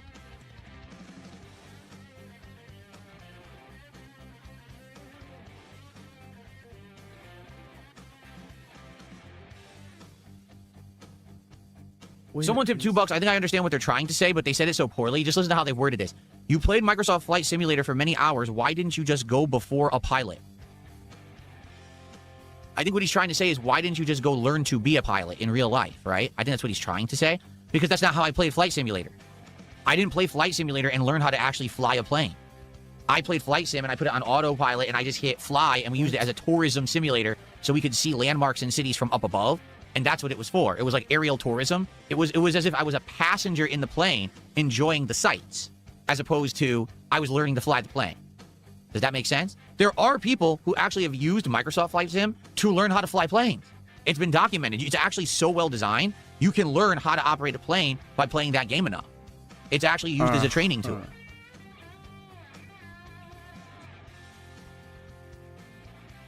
The same logic applies. Well, what do you mean? Why didn't I just travel instead of doing Flight Sim? Because I could do it from home. Travel is a luxury. Travel is for enjoyment and entertainment. If I can simulate the experience of travel by sitting here and doing it on the cheap, that's value. Why would you spend money to simulate doing a job where there's no enjoyment doing it? Didn't you literally do the fucking... but then you don't get paid for it. You did the video store sim. What are you talking about, bro? You get paid for it. So why not just go do it? Let's talk about Truck Sim. What was the enjoyment of Truck Sim? Was it actually learning how to drive a truck and how to haul loads and how to do that job? No. It was having a drink when I did it and doing Q&A with you guys. The Truck Sim came secondary to it. And every once in a while, I'd do something funny. Like, oh, I drove off the road. Or I crashed or something like that. It was just background noise to us hanging out. You see? It could have very well been 10 other games that I was playing doing exactly the same thing. It just so happened to be that Truck Sim kind of fell into our lap. It was funny to see me try to drive with the wheel and drive off the road like an idiot. You know what I'm saying? That it wasn't me learning to drive the truck, but there actually is a genre, and there's people out there, that's what they do. They actually like want to learn and learn how to do it. Why?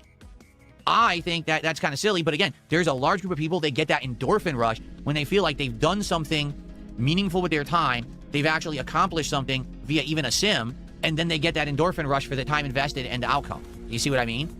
It's not just, oh, it was casual, I was relaxing, I had a good time, I escaped from reality. For some people, simulating reality actually is what they like, and they get that enjoyment out of.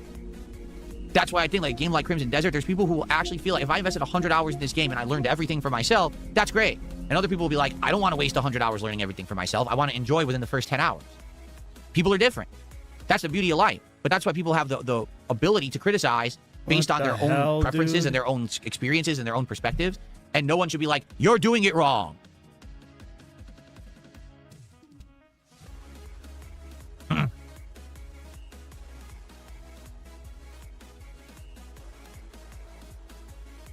All right, we've now gone 2 hours, and that's the limit of what I would like to do for this show. We will do another Level 1 podcast this coming Sunday.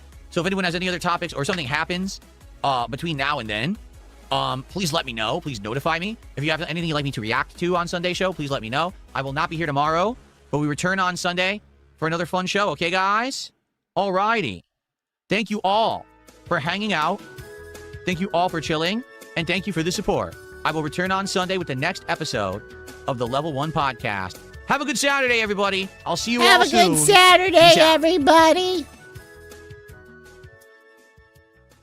Okay. So, everybody, it's time for the one break of the stream. After this, there'll be no further breaks.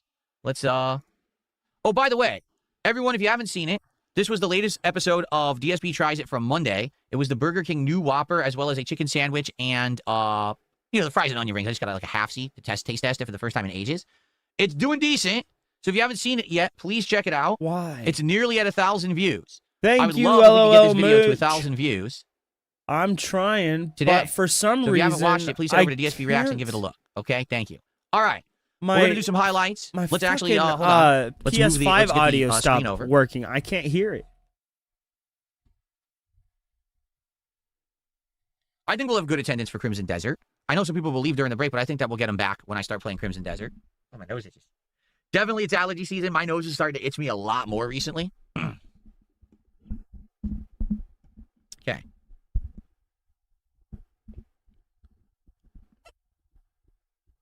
Dude, he's gone for like 30 minutes.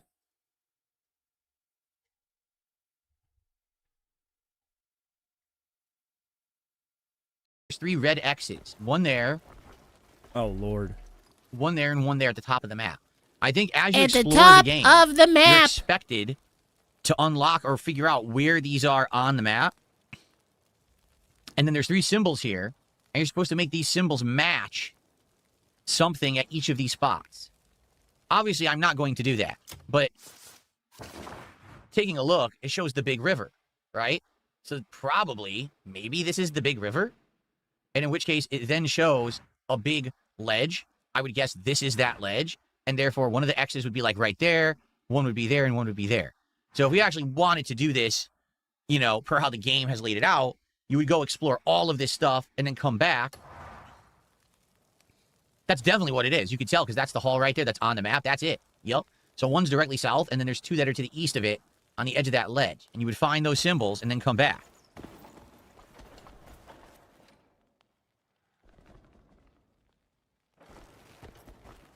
So, I mean, let's take a look. That's not what I wanted to do. I wanted to grab. Oh, my God. Okay. Let's go and take a look at sleeved media. Oh, God. This fucking numpty.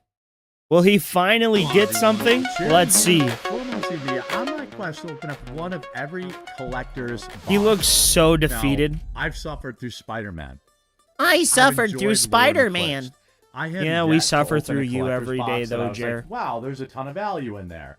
And maybe that was the case when they, first came out, but... Peter, get out of the way, dude. Okay, buddy, you gotta get down. You gotta get down. No, go play. Go play, Chungus. Okay. A lot of these I bought when they came out and just sat. So Sephiroth, Fabled Soldier, which is Dude, yet to open. he a has collector's double box, and I was audio. like, wow, there's a ton of value in there. What is And with maybe this that was the double case when they, audio? like, first came out. What is but this, a lot bro? of these I bought when they came out and just sat. So The new Spider-Man Final sucks. Fantasy is Yeah. one that I've never opened. There is a I heard that you $2,000 hardly card ever get you your can return pull. on There's multiple not investment, $2,000 but like cards. They're on the traveling value of the chocobos cards. You really don't in get the various cost of the colors. box back. Sephiroth, Fabled Soldier, which is borderless, or Cloud Midgard Mercenary, borderless. There is a lot of crazy big pulls. Or at least according to in the him. set. No, puppy. In fact, there no. are many $20, No. $30, and $40 cards, which gives me some hope No. that leaving the set on my shelf was an okay decision. But It's an okay decision. We're gonna go. We're gonna crack this box, and it will Then go get in the to history playlist like everything else. I kind of just decided that. No, this week that I was gonna not go Final through and open Fantasy. one of every collector's box, like I did. Oh, you mean the new one movie? Of every. I haven't seen the new movie yet. One of every. Is it fat out pack. already? So if you're interested, I have a playlist of one of every fat pack that Magic the Gathering ever put out. I'm abandoning Pokemon for now because it's just too expensive. He and abandoned the EV Pokemon. Is just He's so bad. super rich but can't afford I was not- paper. I was on a break during Final Fantasy. What's so the matter, I'm not familiar raccoon with the man? set, but I do love Final Fantasy. In fact, I play Final Fantasy online, and I have a guild called the Quarter Pounders. You know what to which you do, can join. chat. I'm If barely you finished play with the first- I'm in Final between the first and Fantasy, second expansions if right you now. play So I Final need Fantasy a lot of, 14, main go quest, mog the Hambly planet. MSQ catch-up, main story quests or whatever. But if you play Pokemon Online, you can add me on there. I'm the quartering on there, and I look forward to it. So let's get into this. Oh, Final apparently that's Fantasy like a meta Collector's PC's booster box. fucking And hope that we could have a playmat. pretty amazing moment. I mean, there's a lot of Hey, fat cards boy. in this set No. that No. are worth a few bucks. Yes, you're a good And boy. for me, Yeah, it'll be you're kind a of the good first dog. time I'm going Good through boy. a lot of No, this stuff go lay because down. I'm not as Go lay familiar down. with the No, with go lay down. the You're not coming up here Whoa, right the now. rares are in front? No. Okay, so is that different? The rares are up front. So we have Aerith Gainsborough. And then we down. have Zidane Tribal, Xenios Ye Galvus. No. What are you these just- doing? Is every card in this? Is it all You rares? go lay down, go Why are play. there so many rares? No. I'm confused. No. You gotta get Rare. out of here. Rare. Yeah, get out of here. Then. Rare. What is this? Rare. What'd you go, boy? Land. Uncommons. Okay, so all your rares at the front of the pack. That's odd. So all your So, rares I don't know. are at Aerith the front of the pack. Gainsborough. If this is, a good card, I'm caught off guard. This is a search. He doesn't build, look rare number well. 519. Get the sleeve. Ma, get Ow. the sleeve. $46 market value. A $46 Let's go. card. Get A the sleeve in $46 the very first one. pack. $50 card. And I'll have to check these other ones. $5,500 in Okay. Yu-Gi-Oh, bro. I like the Final Fantasy God set, damn! though. I bet it's just one box of legendary Except it's weird that the Legend rares of are at the Blue Eyes, front. isn't it? Like, that's totally throwing me off. What was that? Very, very nice card. 46. That's totally throwing me off. Oh, it was in the video. What the fuck Very, is very that? nice card. $46. Here we go. I think the Japanese cards always put the rares at the front, so that might be why that is. But I guess so. We have a bird. We have No, I don't believe he Dion, knows anything about Bahamut's Final Fantasy cards. Bahamut's dominant. I'm probably mispronouncing that. But I really liked his I character. guess, I thought he was you know, really it's cool. not one of the Bahamut in crazy, Final crazy. Fantasy You have to be 16. kinda slow at this I because thought I'm he was not really, really as cool. familiar with this set. We have Vaughn, Final Fantasy Aspiring 12. Sky Pirate. Like the Absolute closest- Virtue as a mythic, he's pretty and much the Sid, closest, Free Flyer Pilot, and a Bannon Fucking Final returns Fantasy ever came to a leader, genuine and then a Link-like character. Jumbo Cactuar, and then our Well, island. no, maybe I like the Tidus. lands in here. Whole That's a bunch of other ones. beautiful- I'm talking out of my ass. I'm not even here. familiar with You that enjoyed Final character. Fantasy Vanilla? 16? So did I. I really Capital liked it. City. I thought it was super Yeah, flashy. with I Final enjoyed it a Fantasy, lot. At least I am familiar with the game and the cards. Gordon! The big ones are Traveling Chocobo or Cloud, Yuna, Lightning, Army of One, the Surge Foils. But we opened a Surge Foil in the first pack, so I'm going to guess we're not getting any more Surge Foils. We opened the Surge I'm foils gonna in the guess that we first aren't getting any pack. more Surge Foils. We're not getting We no have more a of those beautiful ones. Those ones are too Furion, fancy. Wild Rose Warrior.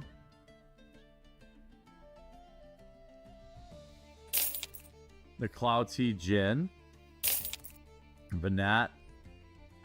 Boy, a lot of these. Summon Ixion. Rejoin the fight. And Joshua. Phoenix is dominant.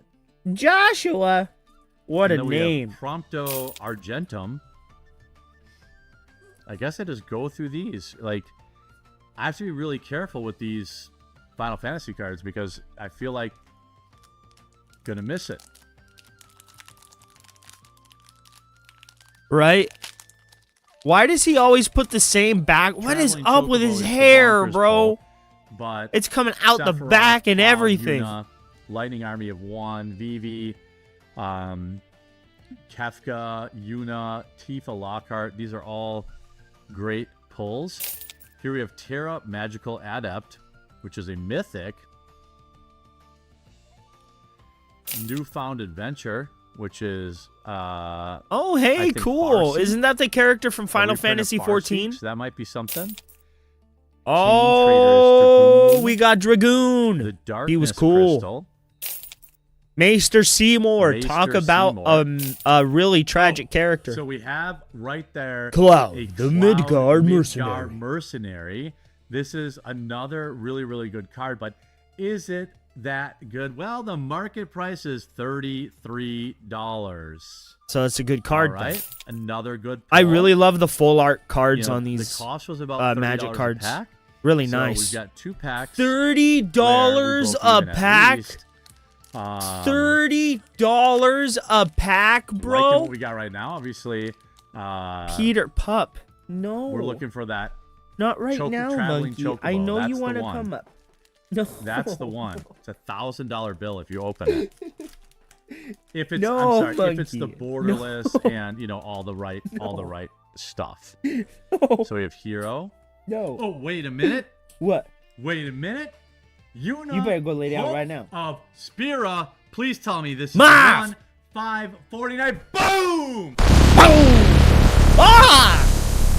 That's not AI at all. That actually happened. $155. The ham planet exploded. $155. This is a clone. Ma! What is even happening? Oh, we needed this. We needed this. We're already well over $200 in cards in just a few packs between Right? Aerith I do and love Final Yuna. Fantasy. What is even happening? This is an incredible box so far.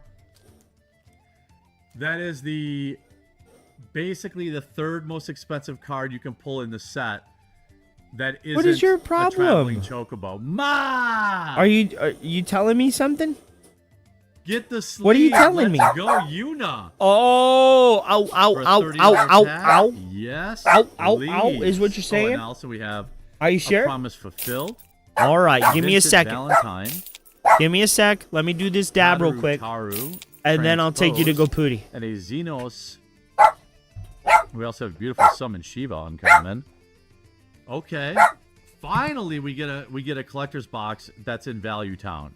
Now, if the rest of the packs all tank, fine. That's what happens.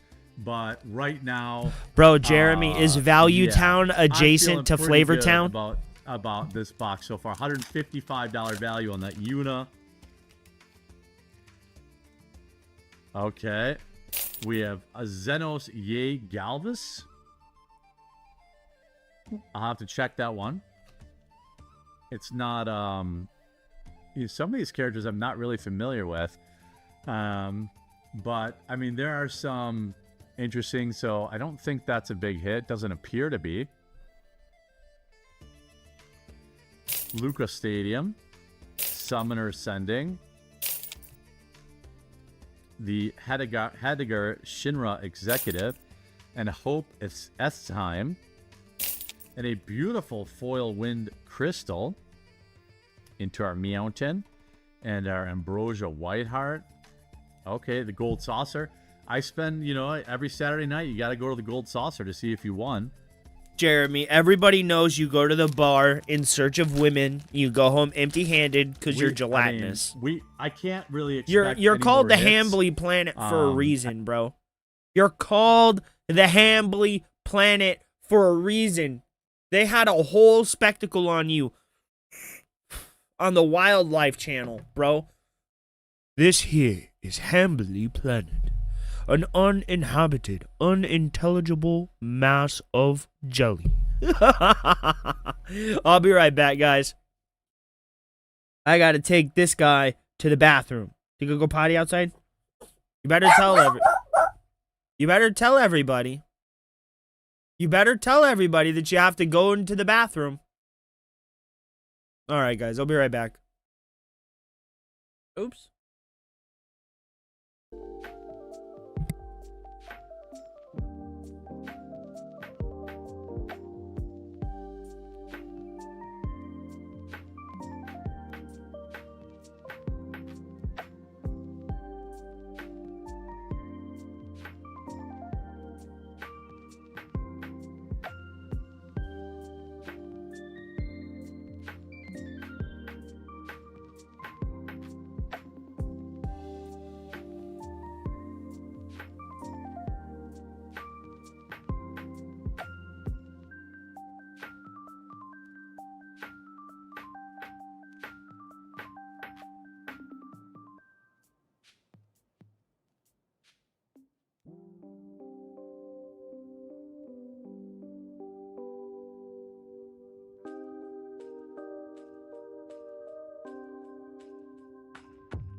All right, guys, I am back.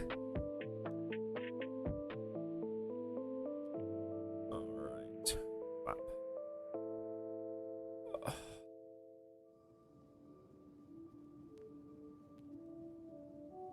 All right, bro. I'll check it in a sec. I think we want... Wait a minute. Did I just open another Aerith? This is not the Galaxy Foil, though. This is not the Galaxy Foil. Is this I'm a sure of mod that. get the sleeve But moment? This is another card. Is this Wait, a mod get the 374? sleeve moment? Oh, no, not. It's Aerith regarding Jer. Gainsborough. Oh, It is not a Surge is it the foil, Discord? Is it but the it fucking is a- clip? I'm I was sure gonna a good play that foil. after this. I'm sure it's a When good he got foil, fucking given the on that value one of the show other two where they elements, called him a that fraud to aside. his face, and he accepted that he was a Ooh, fraud. Titus, did they just rip this off the original? art? The animated thing. Oh, They just ripped that off. I think we watched that, but we can Kefka, watch it again. Mythic. Summon GF Severus. Waka. Shout out Waka. I always like that. And then Excalibur 2 as another rare. I think... Oh, we have Summon GF Ifrit. This box is... We are in Value Town. Right We are now. in Value Town. It's adjacent Absolute. to Flavor Town. Absolute Value Town with 5 packs to go. Esper Origins in there. And then we've... Whoa. We have Cloud Midgar Mercenary. Wait, I thought I saw that. Oh, we have the Vayne Cruda Soldier, which is a reprint. But then we have Cloud Midgar Mercenary, which is an excellent card. It is not of the crazy bonkers excuse me. megapulls, Ooh, sorry. but Cloud Midgar Mercenary is a good card, and It is a I don't good think is it card. the extended art. It is. Boom! Another $20 bill. $20 Alright. bill. Triple Triad, and then Torgal, a Fine Hound. This is a crazy Torgal. box, boys. Get out of here, Toggle. This Shout is a out to crazy box. Final This Fantasy is a 16. absolutely bonkers box with 4 packs to go. Cloud's the Please, goat. He is. I do not really kick like us out of Cloud. Value He's a Town. good Let us character. stay there for once. That Spider-Man collector's box was soul crushing. We have Van Street Thief here, which is another. He was a pretty good dog. That's going to be a miss. Squall Lionheart, Lifestream's Blessing, Protection Magic, the Falcon Airship Restored, and Edgar King of Figaro. And then we have all our uncommons and commons. Okay, well that was All the of first the uncommons bad and pack. commons. You know what I should do if I was a scumbag is I would stop right now and sell these loose packs. But I'm not You a scumbag. are a I'm scumbag. greedy. Come on, traveling chocobo one time. Sin Spira's Punishment. Search for the Frozen Esper, which is Nature's Claim remake. Ultima Origin of Oblivion. Xanakarkand, Ancient Metropolis, Balthar. Did he and just Fran, say Starting Xanarkanand? Town, and I do love Are the you lands in this dumb? set. I do love that lands in this set. There was another I Yuna. get this weird feeling like the uncommons might have value in this set too because they have alternate art. 2 packs left. Oh my god, there's another I don't video even of the know. Jer Bear I can't too. ask for anything else. The Maybe a Tifa Hambley Lockhart. Planet. Maybe a Tifa Lockhart would be a cool pull. Bird. We have Raubon, the Bull of Ala Amigo. Memories of Nibelheim, which is Smoke of Midnight remade. A Snort. A Jador Aristocrat Capital. Cypher Massey, and the Water Crystal.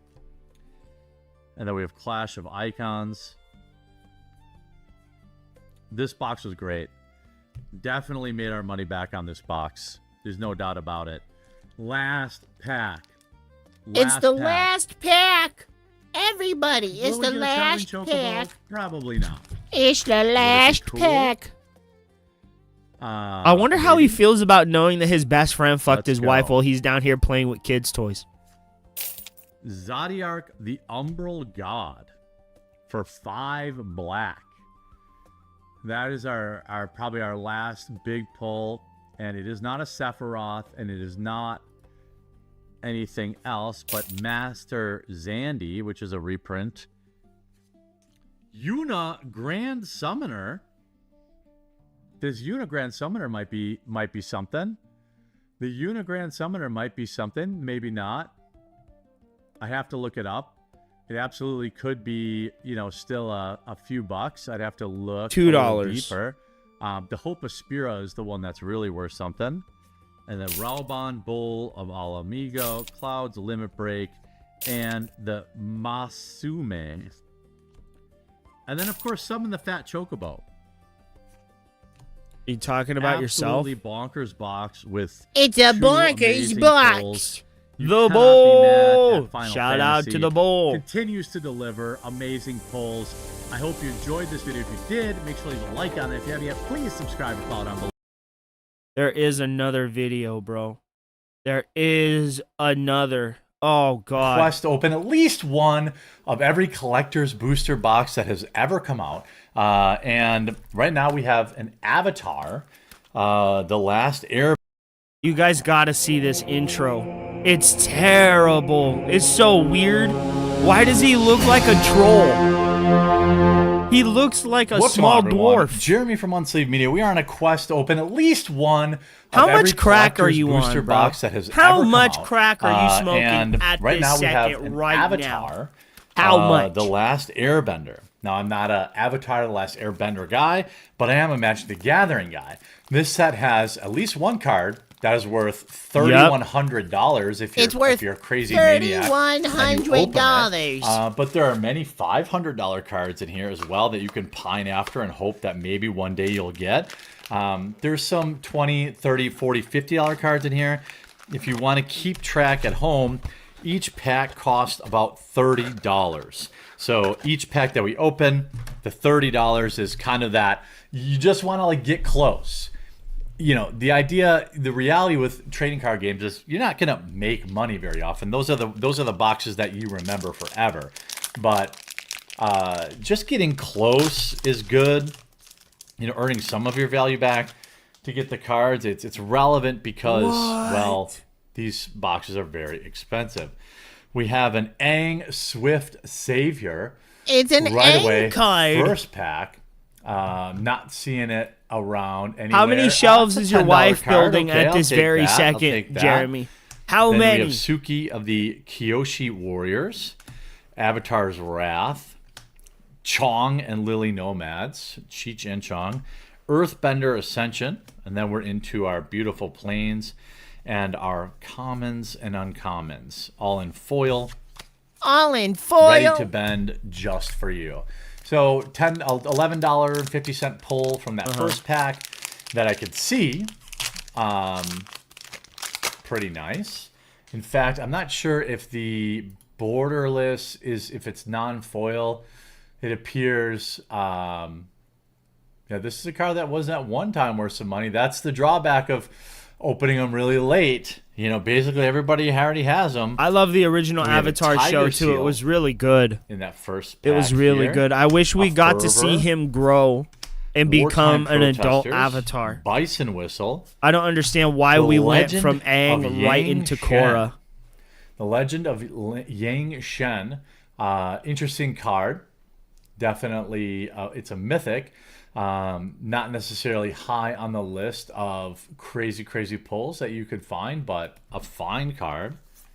Now we're into the plains. A beautiful crashing wave. Now I don't know if any of the uncommons in this set. I always keep them separate because, I'll go back, I'll pull everything that I think, okay, we hit, and then if there's something that before I put it into my bulk boxes, I go back through and essentially I make boxes of all the $5 to $10 cards, and I'll sell those at some point. Zuko Conflicted. Very, very cool looking card. I will say the art in this set is definitely very, very cool. The art in Very, this very set cool. is cool. Then we have a humble defector. It's cool. Imagine spending Wan thousands Shi of Tong, dollars all-knowing, the blue just to spirit, describe it as This is firebending cool. student, and then we're into the beautiful swamp. better fucking do Maybe backflips these for the foil amount of lands money are you worth a few spend on bucks this too. shit. You have to kind of fight for your value, but you know, I'm on a journey. I'm on a I'm on a journey, journey. And not downward every set into madness. will I be an expert on, especially, you know, when I opened the Spider-Man set, it was about as Jeremy, bad as is your wife There we still have with the copy. bull at this Then we have moment? Firebending Is she student, learning the Torah right now? taunting challenge? You Fire completely Nation blacked drill, out. Baboon Welcome back, spirit, Dasher. Baboon, baboon, baboon. Wartime protesters, and then we're into our Mountains. and our commons and uncommons. Zuko's Exile, very nice. What do we see? Badger Mold Cub would be good. You know, that would be cool. Obviously, we're not opening an Avatar Aang raised foil. That's not happening. So you got to try to get your value somewhere. Spirit Water Revival, Agent of Treachery, the Earth King, Storm of Memories, My Scornful Striker, and then our Forest. Went the way the wind. All right. I do like the art. I like the art. It feels very MTG. It doesn't feel like, you know, totally out of control. So we have the art card. A beautiful Fire Nation Palace. This one is not on the list, at least not that I've seen. But we'll continue. What are those Zuko briefs, bro? redeem. Do not redeem it. Bison Whistle. Azula Cunning Usurper. Then we get into our Island. Generally, when I open these cards too, within 2 hours, I try to get them into a card box with silica gel packs because, you know, Wizards of the Coast, they be, speaking of airbender, you know, these cards are airbending. We get that food token, Day of the Black Sun, Black Hole Shun, Treetop Village, okay, not too shabby. Fire Nation Occupation. I really Suki do not like this, Kyoshi man. Captain. Ko the Fate Stealer. Mythic. And then our Planes. This box currently leaving something to be desired. But This again, box is later leaving on, something to be I'll go through desired here, everything good and we'll ladies see and what gentlemen. we can find. It's not doing too good for itself at the moment. The Fire Lord Azula, I feel like I have What's opened happening? He's opening card maybe in a packs. different box. I only opened 2 of these, and that's all I probably will open. We have Hold up. Mate Glow. This is the most poser of unboxings. He doesn't like TCGs, anything or doing anything. Wants to be paid for minimum to no effort like DSP while feigning interest. You are absolutely right. I haven't seen you here before, but you hit the nail on the fucking head. He is one of these people, like, he doesn't have one of these, bro. He doesn't have one of these that is this, bro. That is this. He doesn't have one of these. He doesn't, right? It's all about this, bro. It's all about the money with these people. And when the fad goes to something else, like, if you were, I'm gonna date myself here, right? If you were alive in the 90s, you remember the boom of comic books, right? And then Star Wars, the bottom falling out of the Star Wars toy market, right? You remember that stuff. That's what this is. This is the new Furby. This is the new Beanie Baby. This is the new thing where people think if I hoard this stuff, I'm gonna make it rich with no effort or little to no effort at all. And that's what he does, bro. And that's him. That's like what's that one guy's name? He was a game Phoenix Resell. If you've ever watched anything by that guy, you will know what a phony looks like who's only doing it for money. And it's these types of people. They'll go into any store, they'll buy out all the stuff, and then they'll try and flip it, or at worst, they'll bring in a bunch of shitty product and try and trade the shitty product for the good product on the shelf at a discount. That's what that's what Jeremy does. He's that kind of person. Yep. Hakoda, Selfless So Commander, you hit the nail on the fucking head there, bro. Big ups to you. Clone Legion, Foggy Swamp Visions, Chakra Meditation. I mean, at one point, Airbender I do believe he Ascension, and did play our Mountain. Magic, but I don't think he does anymore. All right, well, Like, you we're can gonna need tell. some help here. We're gonna need some. You can tell it was fake, right? If you like, here, let's go to his channel. Let's go to his channel. Right? If you, let's see. If you go to his Pokemon videos, right? Or like the Ninja Turtles videos, even show it better, bro. The Ninja Turtles ones show it better. To get, He just gets without pissed. having to buy a whole booster box for 130 Do I know if DK bucks or oldies? 140 Yeah. bucks or whatever it is. See, he doesn't even care. Doesn't pay attention to the cards. Skips over everything. Doesn't say, oh, I could use this. This is cool. You know, if you use this with that. You know, he says he used to play Magic the Gathering all the time. So why aren't you explaining what these cards can do? Why are you just flipping to the end? Not again, even paying attention I'm to looking what at they the are, art what they do. Up close, it doesn't look as bad as it did online. There we go. Oh! See? There we go. He doesn't care unless he thinks he gets There we a pull. go. See? Okay. See? And then he doesn't look it up, or he doesn't like see, oh, what does this card do? And then talk about what the card can do. He has a thing right there. He scans it into his media app, whatever he's using, so he can gauge the value of the product as he's pulling it. He does this just for money.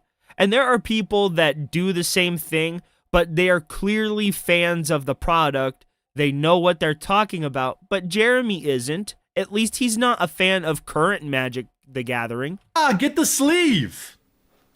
Exactly. That's a $20 Third pull. Eye. That's exactly what it is. Out of your bundle, half paid for. The single pull. That's what I'm talking about. Oh, God. Look at that face, bro. Look at that face. Dude. How do you get fucked up that bad? Who fucked you up so bad, bro? Is it all those years seeing your wife just get plowed by the bull? Is that what it is? I'm here. I'm stuck playing with cards because my wife gets plowed by the bull. She doesn't put out anymore. So I'm stuck here playing with Pokemon.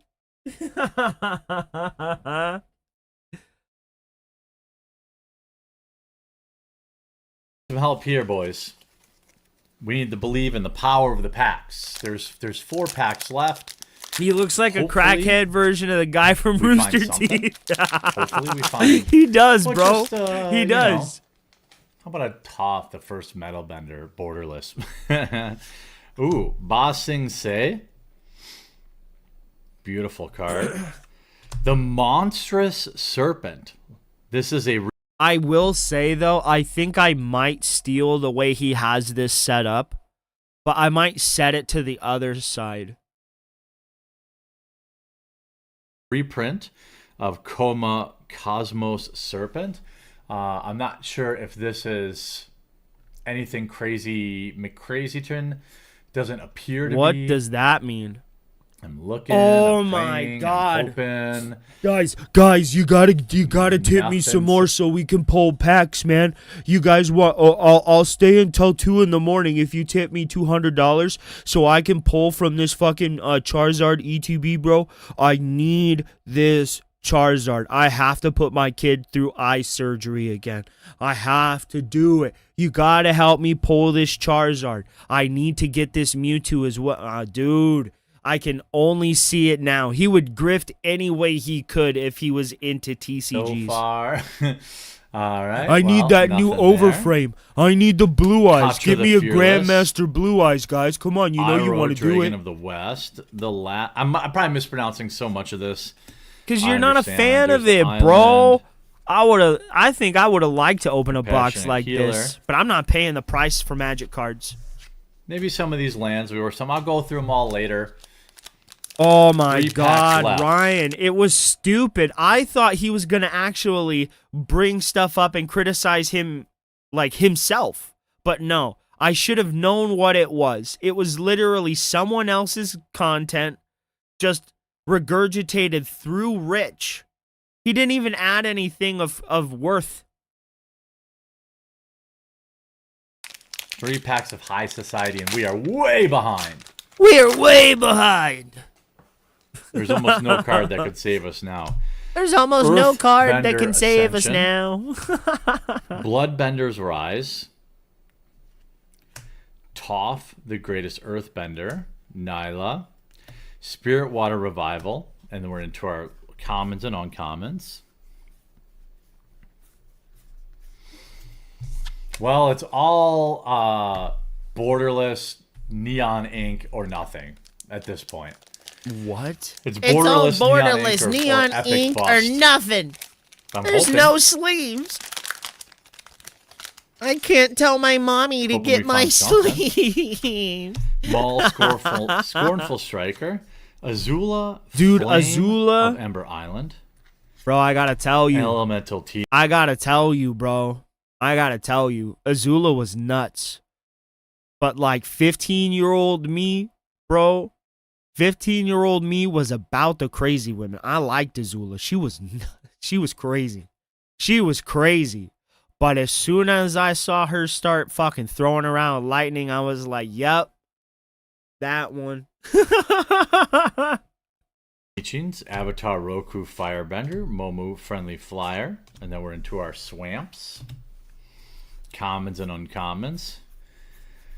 You definitely don't want to open these boxes with like even the slightest hint of pulling the multi-$1,000 card. PWR's The real like the winning type to really in these beat the sets shit out of is him, bro. Pulling a bunch of $20 cards. You know, like in Lorwyn, for example, there's Hold a up. bunch of Hold you know, up. there's some What is this residue right here, bro?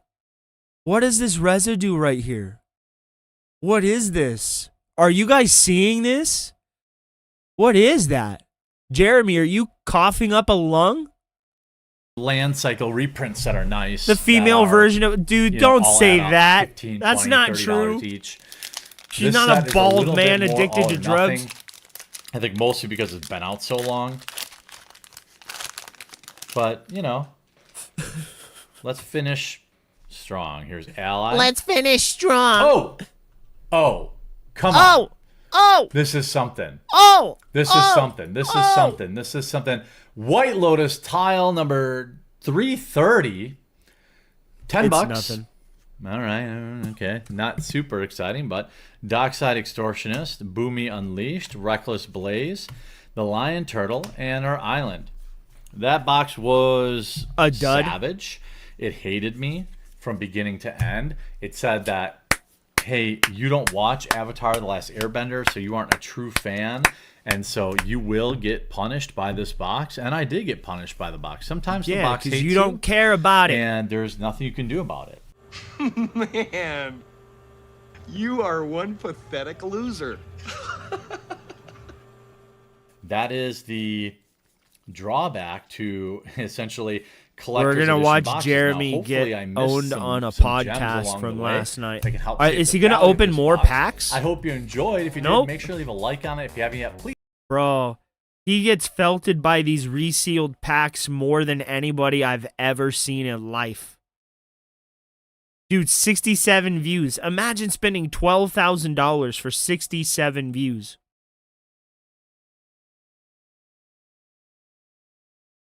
Okay, so I guess he doesn't stream from this channel anymore.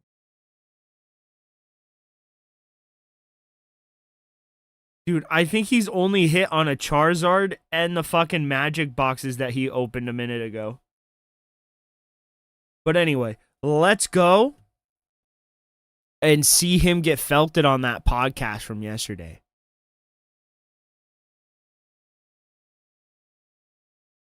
All right.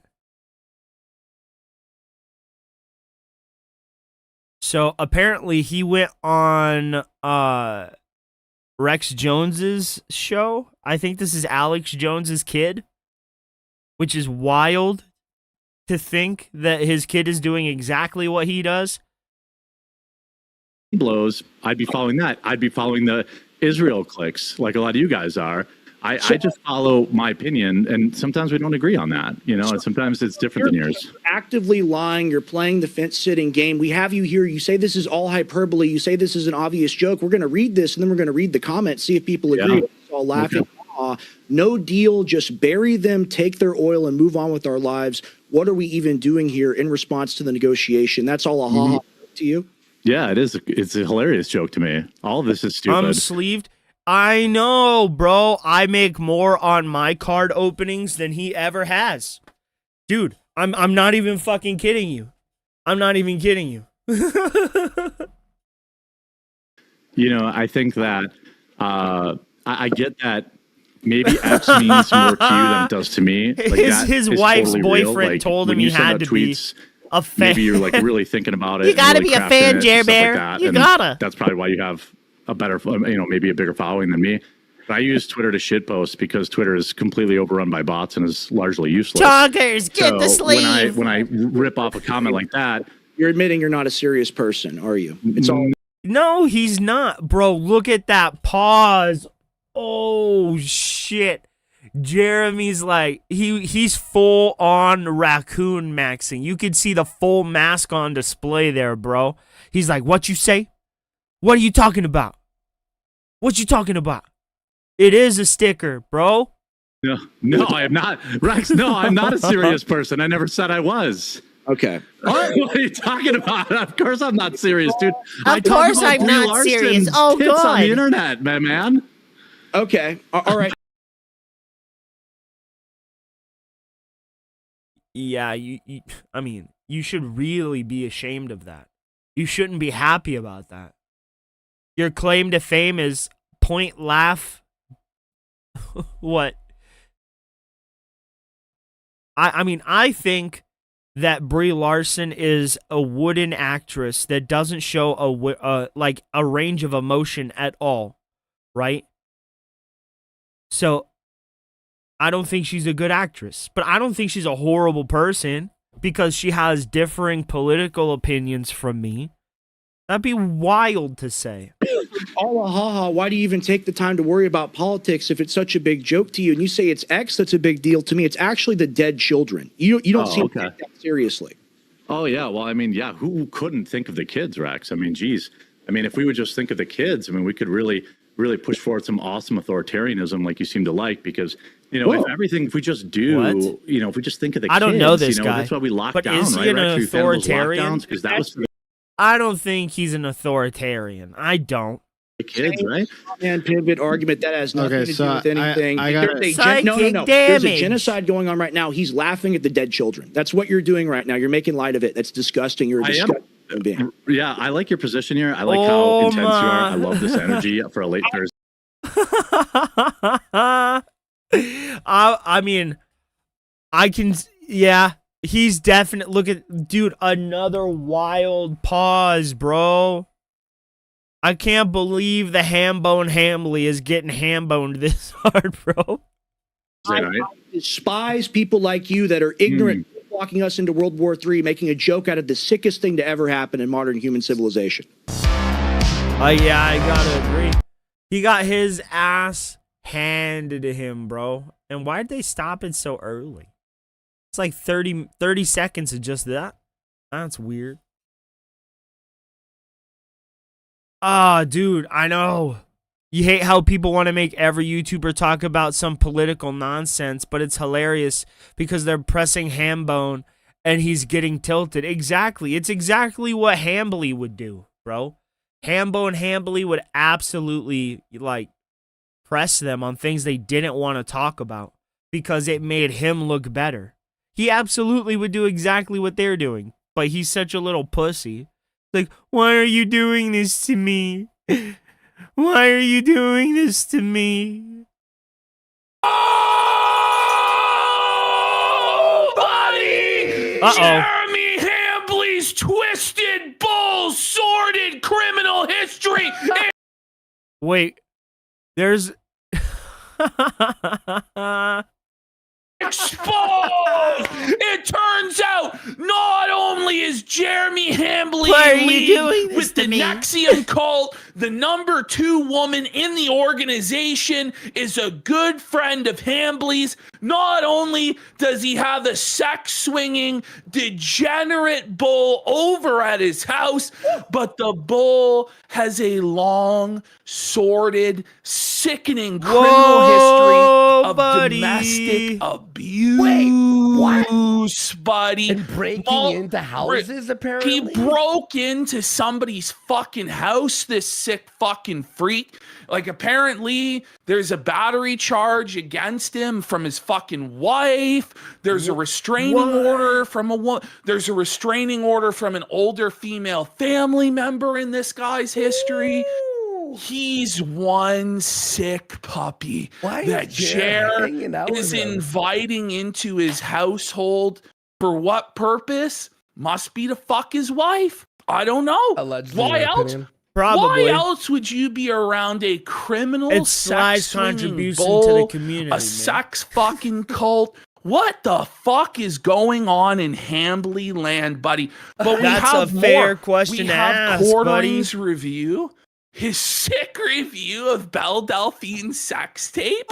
Where he's reviewing the angles, the insertions, the lighting. Bro, I don't know. Like, he was pulled so the greasy PW. in the video. Like, He pulled he's a like PW. the ultimate fucking archetype of the greasy coomer incel in a fucking PW, basement, they're just like talking caked about you. in fucking The grease and cum, just The oh Kino my men. God, it They're was talking fucking about disgusting, you. But then we have He's Jeremy PWR Hambley's maxing. sordid cross-dressing history What? exposed, buddy. Jeremy Hambley admitting to wearing his mother's bra. Wait, what? Wearing his mother's clothing Privately? to Blair White. To Blair Nuh-uh. White, buddy. What? He's confessing his tranny sins to Blair White. We're gonna learn more about just how much money Hambley has wasted over the years on coffee brand coffee ads. Fuck, What do we you have a new mean? sponsor for Hambley. Wait, Bro, this is gonna he fucking blow exposed your how much he mind. spent on ads? He is spending allegedly $5,000 a day, according to him, on ads for coffee brand coffee. $5,000 a day, sir. Wait. That's not, Bro, that's not very smart. That's crazy. Bro, the fucking Jer also has like leprosy. Like In his foot? Like, this picture of Jer is gonna make you fucking puke, buddy. Cunt It's brand sickening, this cucking picture of reviews. quartering that we have. Is it the rotting foot? Is it the it's rotting purple Oh foot? Please tell me it's the You got rotting purple Jer foot. brought on- Yes, Jer battling with Rex Jones. Wow. Huge showdown on Twitter, battling. I'm going to debate. I'm not going to debate. I'm watching a movie now, so I can't get to it. Finally, they did get the debate scheduled. And Quartering's entire defense is that he's not a serious person. He doesn't know anything about politics. He's retarded. Everything he says is a joke. And you can't take anything he says seriously. Why And it's debate like, but him you were then? just... Yeah, I know. It's all just a big fucking He got waste of blown time. out. And this is He's what it's like he's every single RTU debate that he maxing. does. He's Where he just RTU in the rolls mid over and it's like, 2024s, bro. It's you were trolled, I'm a Rex clown. Jones, and Rex Jones is like, you're a fucking liar and you shit your pants. And shout out Keno Casino, like you actually did. He shouted out the Keno I love Casino. Rex. Let's I go, used to Rex talk Jones. to him years So, ago. That's crazy. then Jer, birds of a feather flock together, brings on Tectone on Wait, his show, buddy. And Tectone! Hannah Claire, not Tectone, What's Tectone post-rape situation. No. Quartering just admits to Tectone that he's bald. That's how it starts. And that he's coping with his cul-de-sac. And he says that Tectone's a real Chad for just shaving it off. And Tectone needs accepting to it. fucking apologize for even interacting with Tectone, me. what are you doing, buddy? What are you doing, buddy? Tectone, But Hannah Claire gets so felted during this whole thing because Tectone just decides to start talking about video games and anime for his entire time on The Appearance. So like Hannah Claire has nothing to do. And like Jer doesn't know anything about games either. Like he didn't even he doesn't know anything. He didn't know what any games were or anything that Tectone was fucking talking about. It was just retarded. And then he does like this brainwashing humiliation ritual of Hannah Claire where in front of Tectone, he forces her to disavow Cast Brew coffee and say she only knows of coffee brand coffee. What? It was twisted, buddy. They brainwashed like Tuesday. free he's just, Hannah oversharing Claire on his show about him and his wife's personal life. It was ridiculous, dude. And oh, by the way, Styx, it looks like, is snaking Jer. Let's go. Begging people to do a tell-all interview exposing Jer because I guess Jer abandoned him and didn't want to pay for his legal bills or something like that. I'm not really sure. I hope what the that's fuck's true. going on. Linked to his legal. But like nobody took up Styx on the interview, like because Styx apparently can't go live because he's like broken in the brain or computer issues or another stroke or so. Do we have him on? Well, Styx, if you want to come on, like, get on do here. that, Apparently, bro. he can't even boot his fucking computer, so I'm not really sure what the hell is going on. Like, I think Styx is just drunk. If anything's gonna come from this, who the fuck knows? Yeah, but he's drunk. That's actually insane. Then we've got Felt Phil Friday. It's here. It's finally There's so here. much.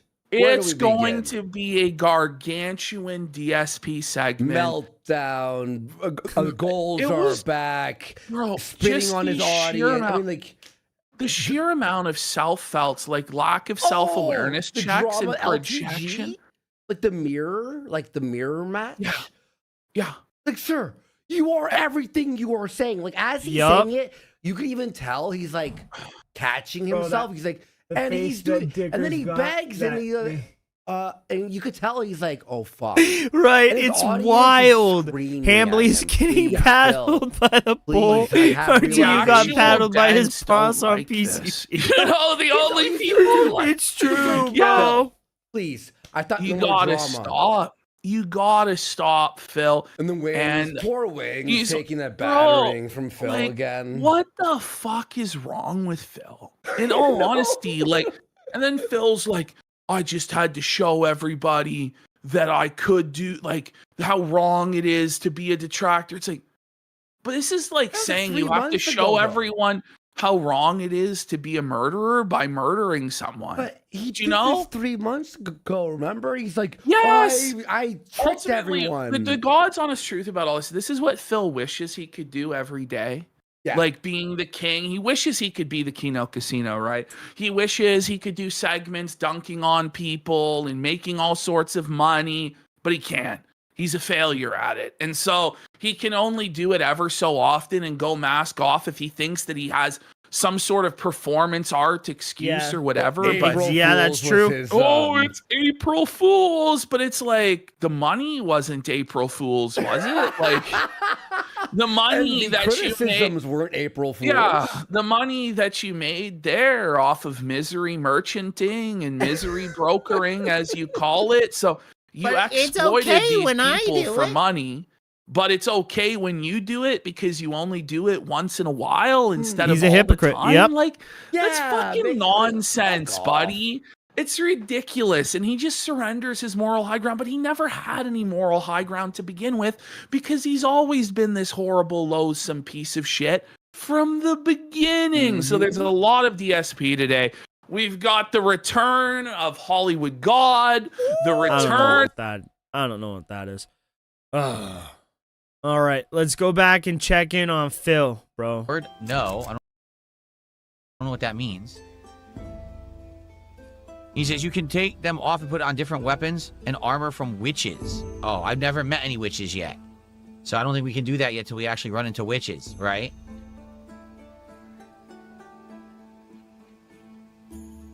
Okay. Read the AI chat summary. Thank you for the super chat. I think it disappeared. They're called cores. Oh, really? They're called cores.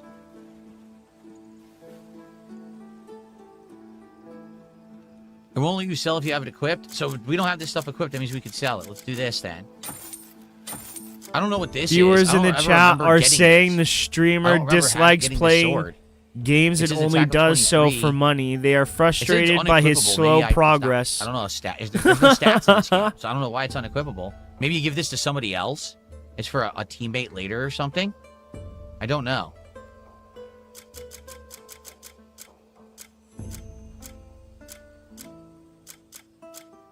I guess that's it for now then. What the fuck are you doing, Phil? You got any good trading goods? Need something packed? Stay sharp out there. Explore the camp to discover newly placed items. The type and location of your rewards vary depending on the level of your contributions. So I wonder what we got, if we got anything. I suppose I should make an appearance. Put them to the test. They're keen for the work. Okay, we do missions. It's just fucking menu simulator with him. It's just menu simulator with this guy. Okay, they're going to do egg harvesting. Woohoo. Got a job? We'll always be ready. How exciting. There's also side quests here, right? Like listen to request. Just the one I was looking for. I have a job for you. I hear bandits have been harassing the apothecary lately. If we step in to help, we're sure to build a good relationship with them. It's buggy AI rollback netcode menu mechanics. Oh, Go to the God. apothecary. Learn what you can about those bandits. Learn what you Tell them can. to send word to us if they show their faces. Right. Okay. And this guy's got a request too. The tanner's short on hide. Ah, there you are. I have something to ask of you.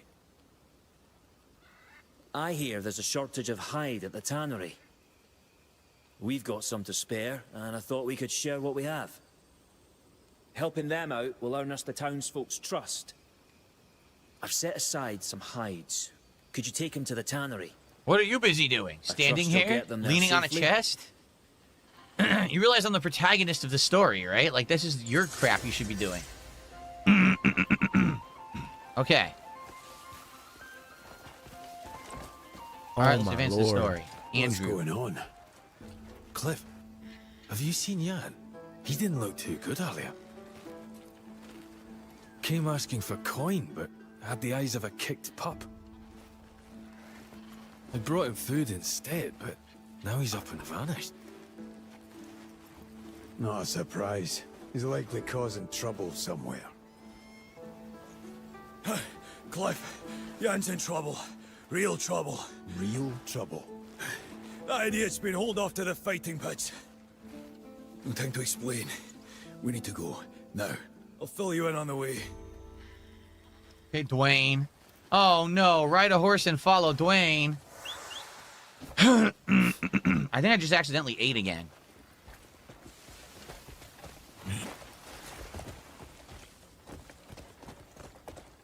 I gotta ride and listen again. Apparently I have a letter in my inventory or journal to read and take me to the witch. Oh, I don't know anything about that. Great. Big name amongst brawlers. Brutal place. They settle things fist to fist. No steal allowed. Winner walks off with a portion of the wages. That's where Jan is. Did he break a rule during a fight? He'd be better off if that were all it was. Yeah. He got drunk off his arse and stormed into someone else's match. Duh. And of all matches... What's up, Karmic Dragon Brandon? Huge purse riding on it. They had to stop the fight because of him. The arena's demanding compensation for the losses. Even if he had coin, you know, Jan. No, I'm manually following this guy. There's no auto follow, I don't think. Single silver. So, they've locked him up. And it's not just the money.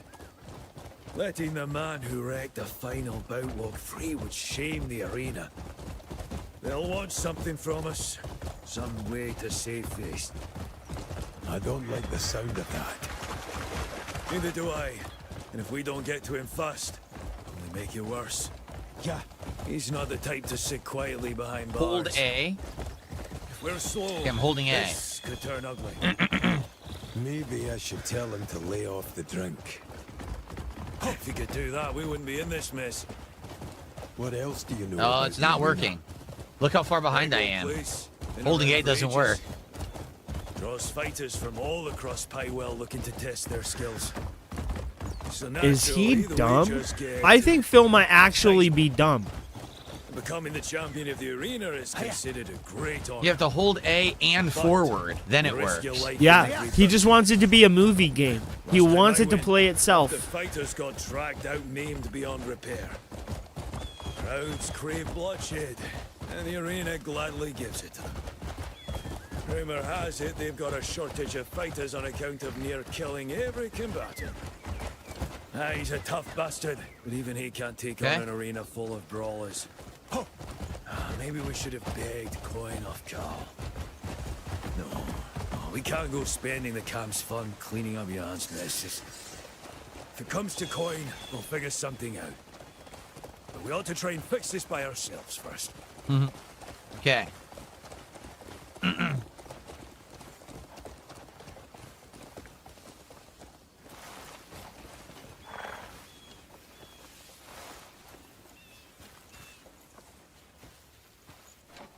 Okay. So you did come running, just like your loud little friend said.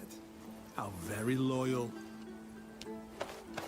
Your comrade has cost Look us a at those large sum of fucking coin. noodle arms, bro. Now back away. No leniency. Not for this. Should we tell them the offer? All right. What do you want? All we need is a crowd whipped into a betting frenzy. Meaning? One of Right. you goes and fights in his place. He's so buff. It's settled. We'll see you inside. So I think we know who's going to be fighting. Win 3 times at the arena. How'd you do? No weapons, no excuses. Bare fists. Attempt an unarmed duel. Okay. You must be unarmed. How do I unarm myself? What are you talking about?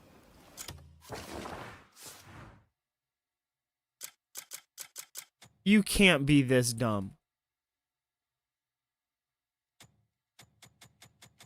I can't unequip. Go to the menu, hold left on the D-pad. Hold left on the D-pad. It doesn't work. It says you must be unarmed, but I can't unequip the weapon. It won't let me. Hold left Well, on the unequip D-pad. is grayed out. So what do they want me to do? I can't unequip.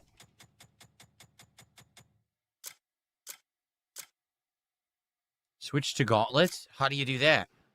Hold left on the D-pad.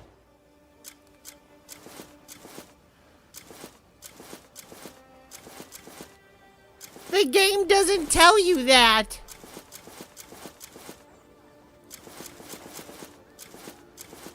There you Fine go, day, buddy. is it not?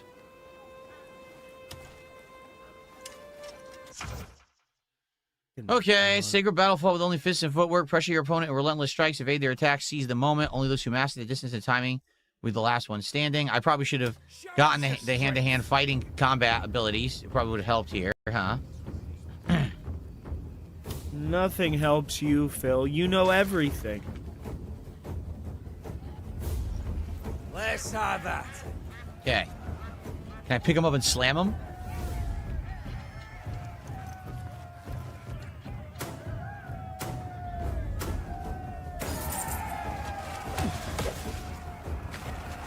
No, you can't.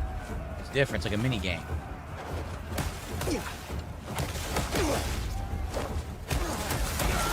Holy shit! Oh.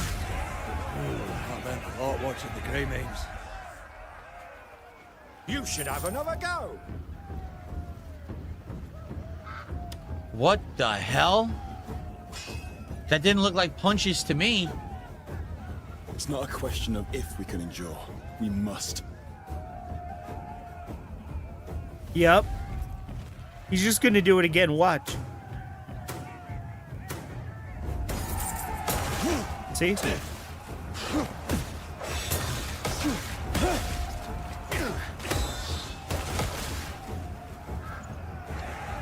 Didn't think you had it in you. What a splendid fight! It's very exciting.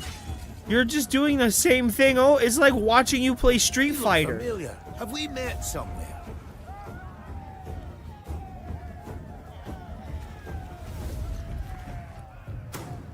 Okay.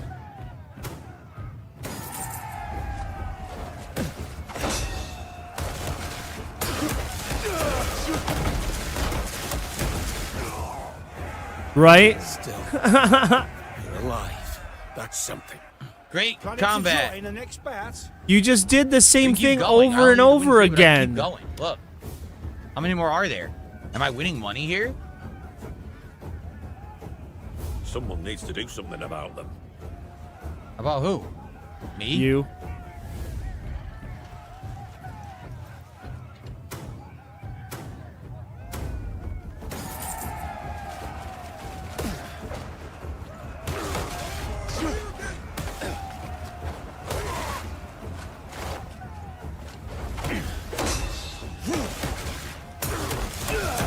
Oh my god. I'm absolutely furious. Yeah, almost like you have superpowers and they don't. Stalking Tiger did an $8 super chat. He says, Justin Wong says Super Turbo is a busted, broken, bad game that has random dizzies, random damage, and rewards mashing. Your response? My response is maybe he should get good at the game and then he know better. Justin, Thanks for it's $8, Justin Wong. Tiger. What? One of the All right. greatest fighting game players of all time. Okay. You suck. Let's continue. You're not even 1/100th as good as him. What are you talking about? It's not a question of if we can endure. You fucking big-headed freak. You mega mind ass motherfucker.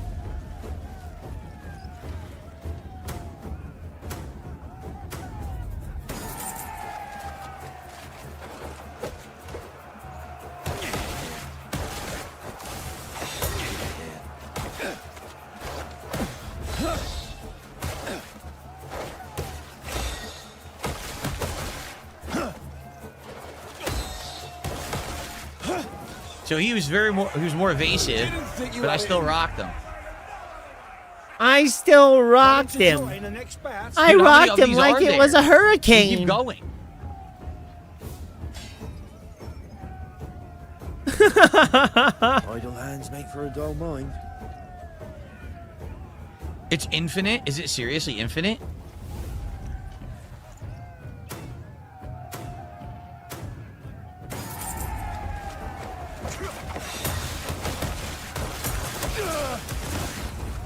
Damn! I watched the Grey Mains in battle. Their skills were beyond.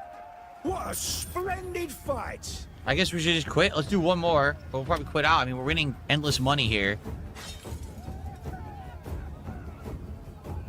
We either win or we fall. Yeah. But he overdoes everything.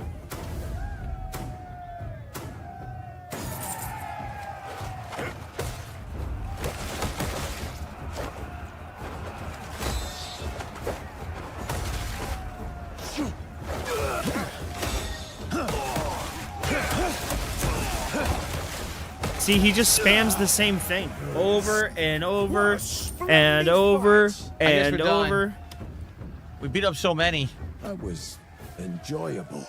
We beat up so many by doing the same thing. No weapons, no excuses. Bare fists. Speak with the arena overseer.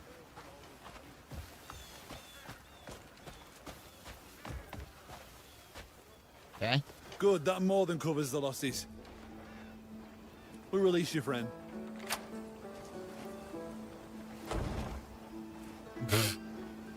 It's about fucking time. This guy again. It's about fucking time. You looking to be made a eunuch? Fuck's sake, Huh. you mad bastard. Shut it and walk. Why? I did nothing wrong. I'll take him with me. Okay. Aye, he's all yours. Reminds you So of why exactly did you cause a scene in the arena? John Rambo there, Phil. Bailing your dumb ass out of your problems. Fucking eyes out. Slow feet, stiff stances. The sorry bastards look like drunk goats fighting. Is he going to get on the horse? No. He's not programmed Not to get getting on the horse. horse. Why would he get on the horse? Why would he What the hell is get he doing? on He the won't get on the horse? horse. Why would he get on the horse? Couldn't stand just sitting there, so I offered a bit of friendly advice. He was glitched. Yep. And you know what? So Cunts weird. told me to get in the ring myself if I was so clever. So fuck it. Give them what they asked for, right?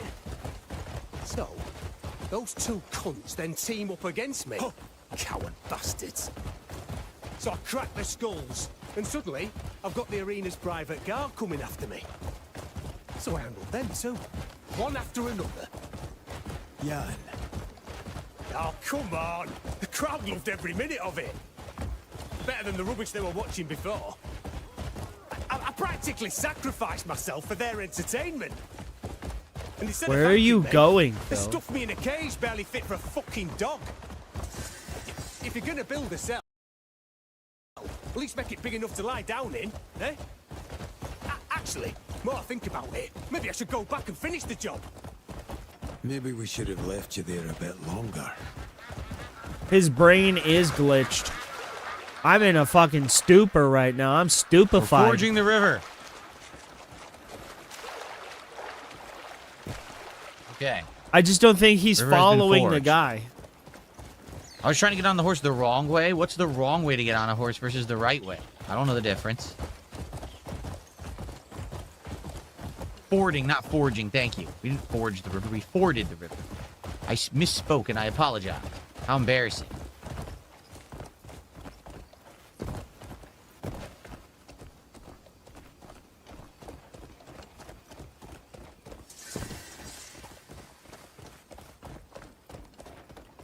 If I had to name someone a king's jester, who would it be? Yeah. Why, you, of course. When you bring it up, obviously you want the role. You must fit the job.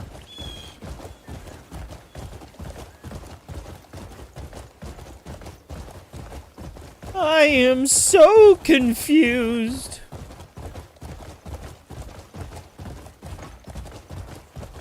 Exactly. Like, he went the total opposite Jester John direction. Diaper, yes. Your name is Diaper, I mean. People of high stature usually are not named Diaper. Yeah. Huh?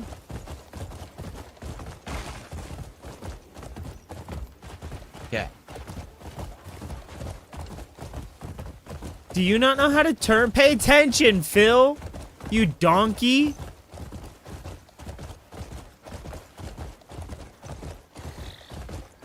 Okay, well, we made it. That was very exciting. Very exciting stuff. Jan, try showing restraint next time. Yeah, Yan. I'm fucking knackered. Oh, shit. I gotta go see Naira. Gonna shut her up good this time. You know how she is. Starts bragging and never stops. Oh, she heard about this archery contest at some wet-arsed noble's manor. Wet-arsed. She kept bragging on at me she could beat me with her eyes closed. Silly cow. I was all set to make her eat a big slice of humble pie. Ugh, but I can't shoot a bow like this. I refuse to face him, apparently. Why don't you Look. go? Kick her ass. I'm sure Naira's already at the manor. Speak with Naira at the manor. Okay, so this is something completely different. I do want to eventually try to upgrade my sword, but the game hasn't really presented that opportunity to me. She's at this manor. We don't have a fast travel near there, do we? No. So maybe we fast travel back to town. And we hit up the blacksmith, if I could find him. And we see if we can upgrade the sword, and then we go there. Yeah, let's do that. Maybe this is fast travel there, and we just haven't unlocked it yet. Could be. So let's fast travel back to town. Okay. Folks, we're in the final 40 minutes of today's Crimson Desert stream. Again, if you enjoy seeing me try this game and play it, please support it if you can. We are at a decent level of support. It would be great if you could support it a little more if you like it, all right? If you want to see me play more and more. This is the blacksmith right here. We got, I can't use this hammer anymore. This forge has restored many fine blades. So, Hollow Visage. Yes, we can upgrade this if we want. Let's do it. I have no refinement tokens. We can do this. All right, let's do this. Hollow Visage, select item. Okay.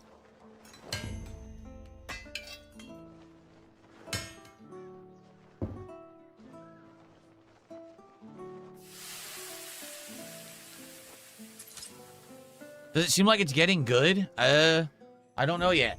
I still don't know. Can we upgrade it again? We can. After this, I won't be able to, but let's upgrade it again. Sure. Let's do it again.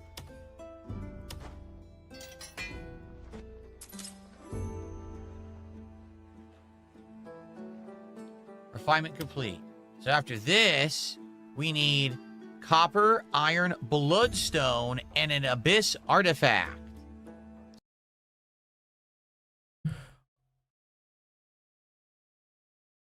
You can't be arsed.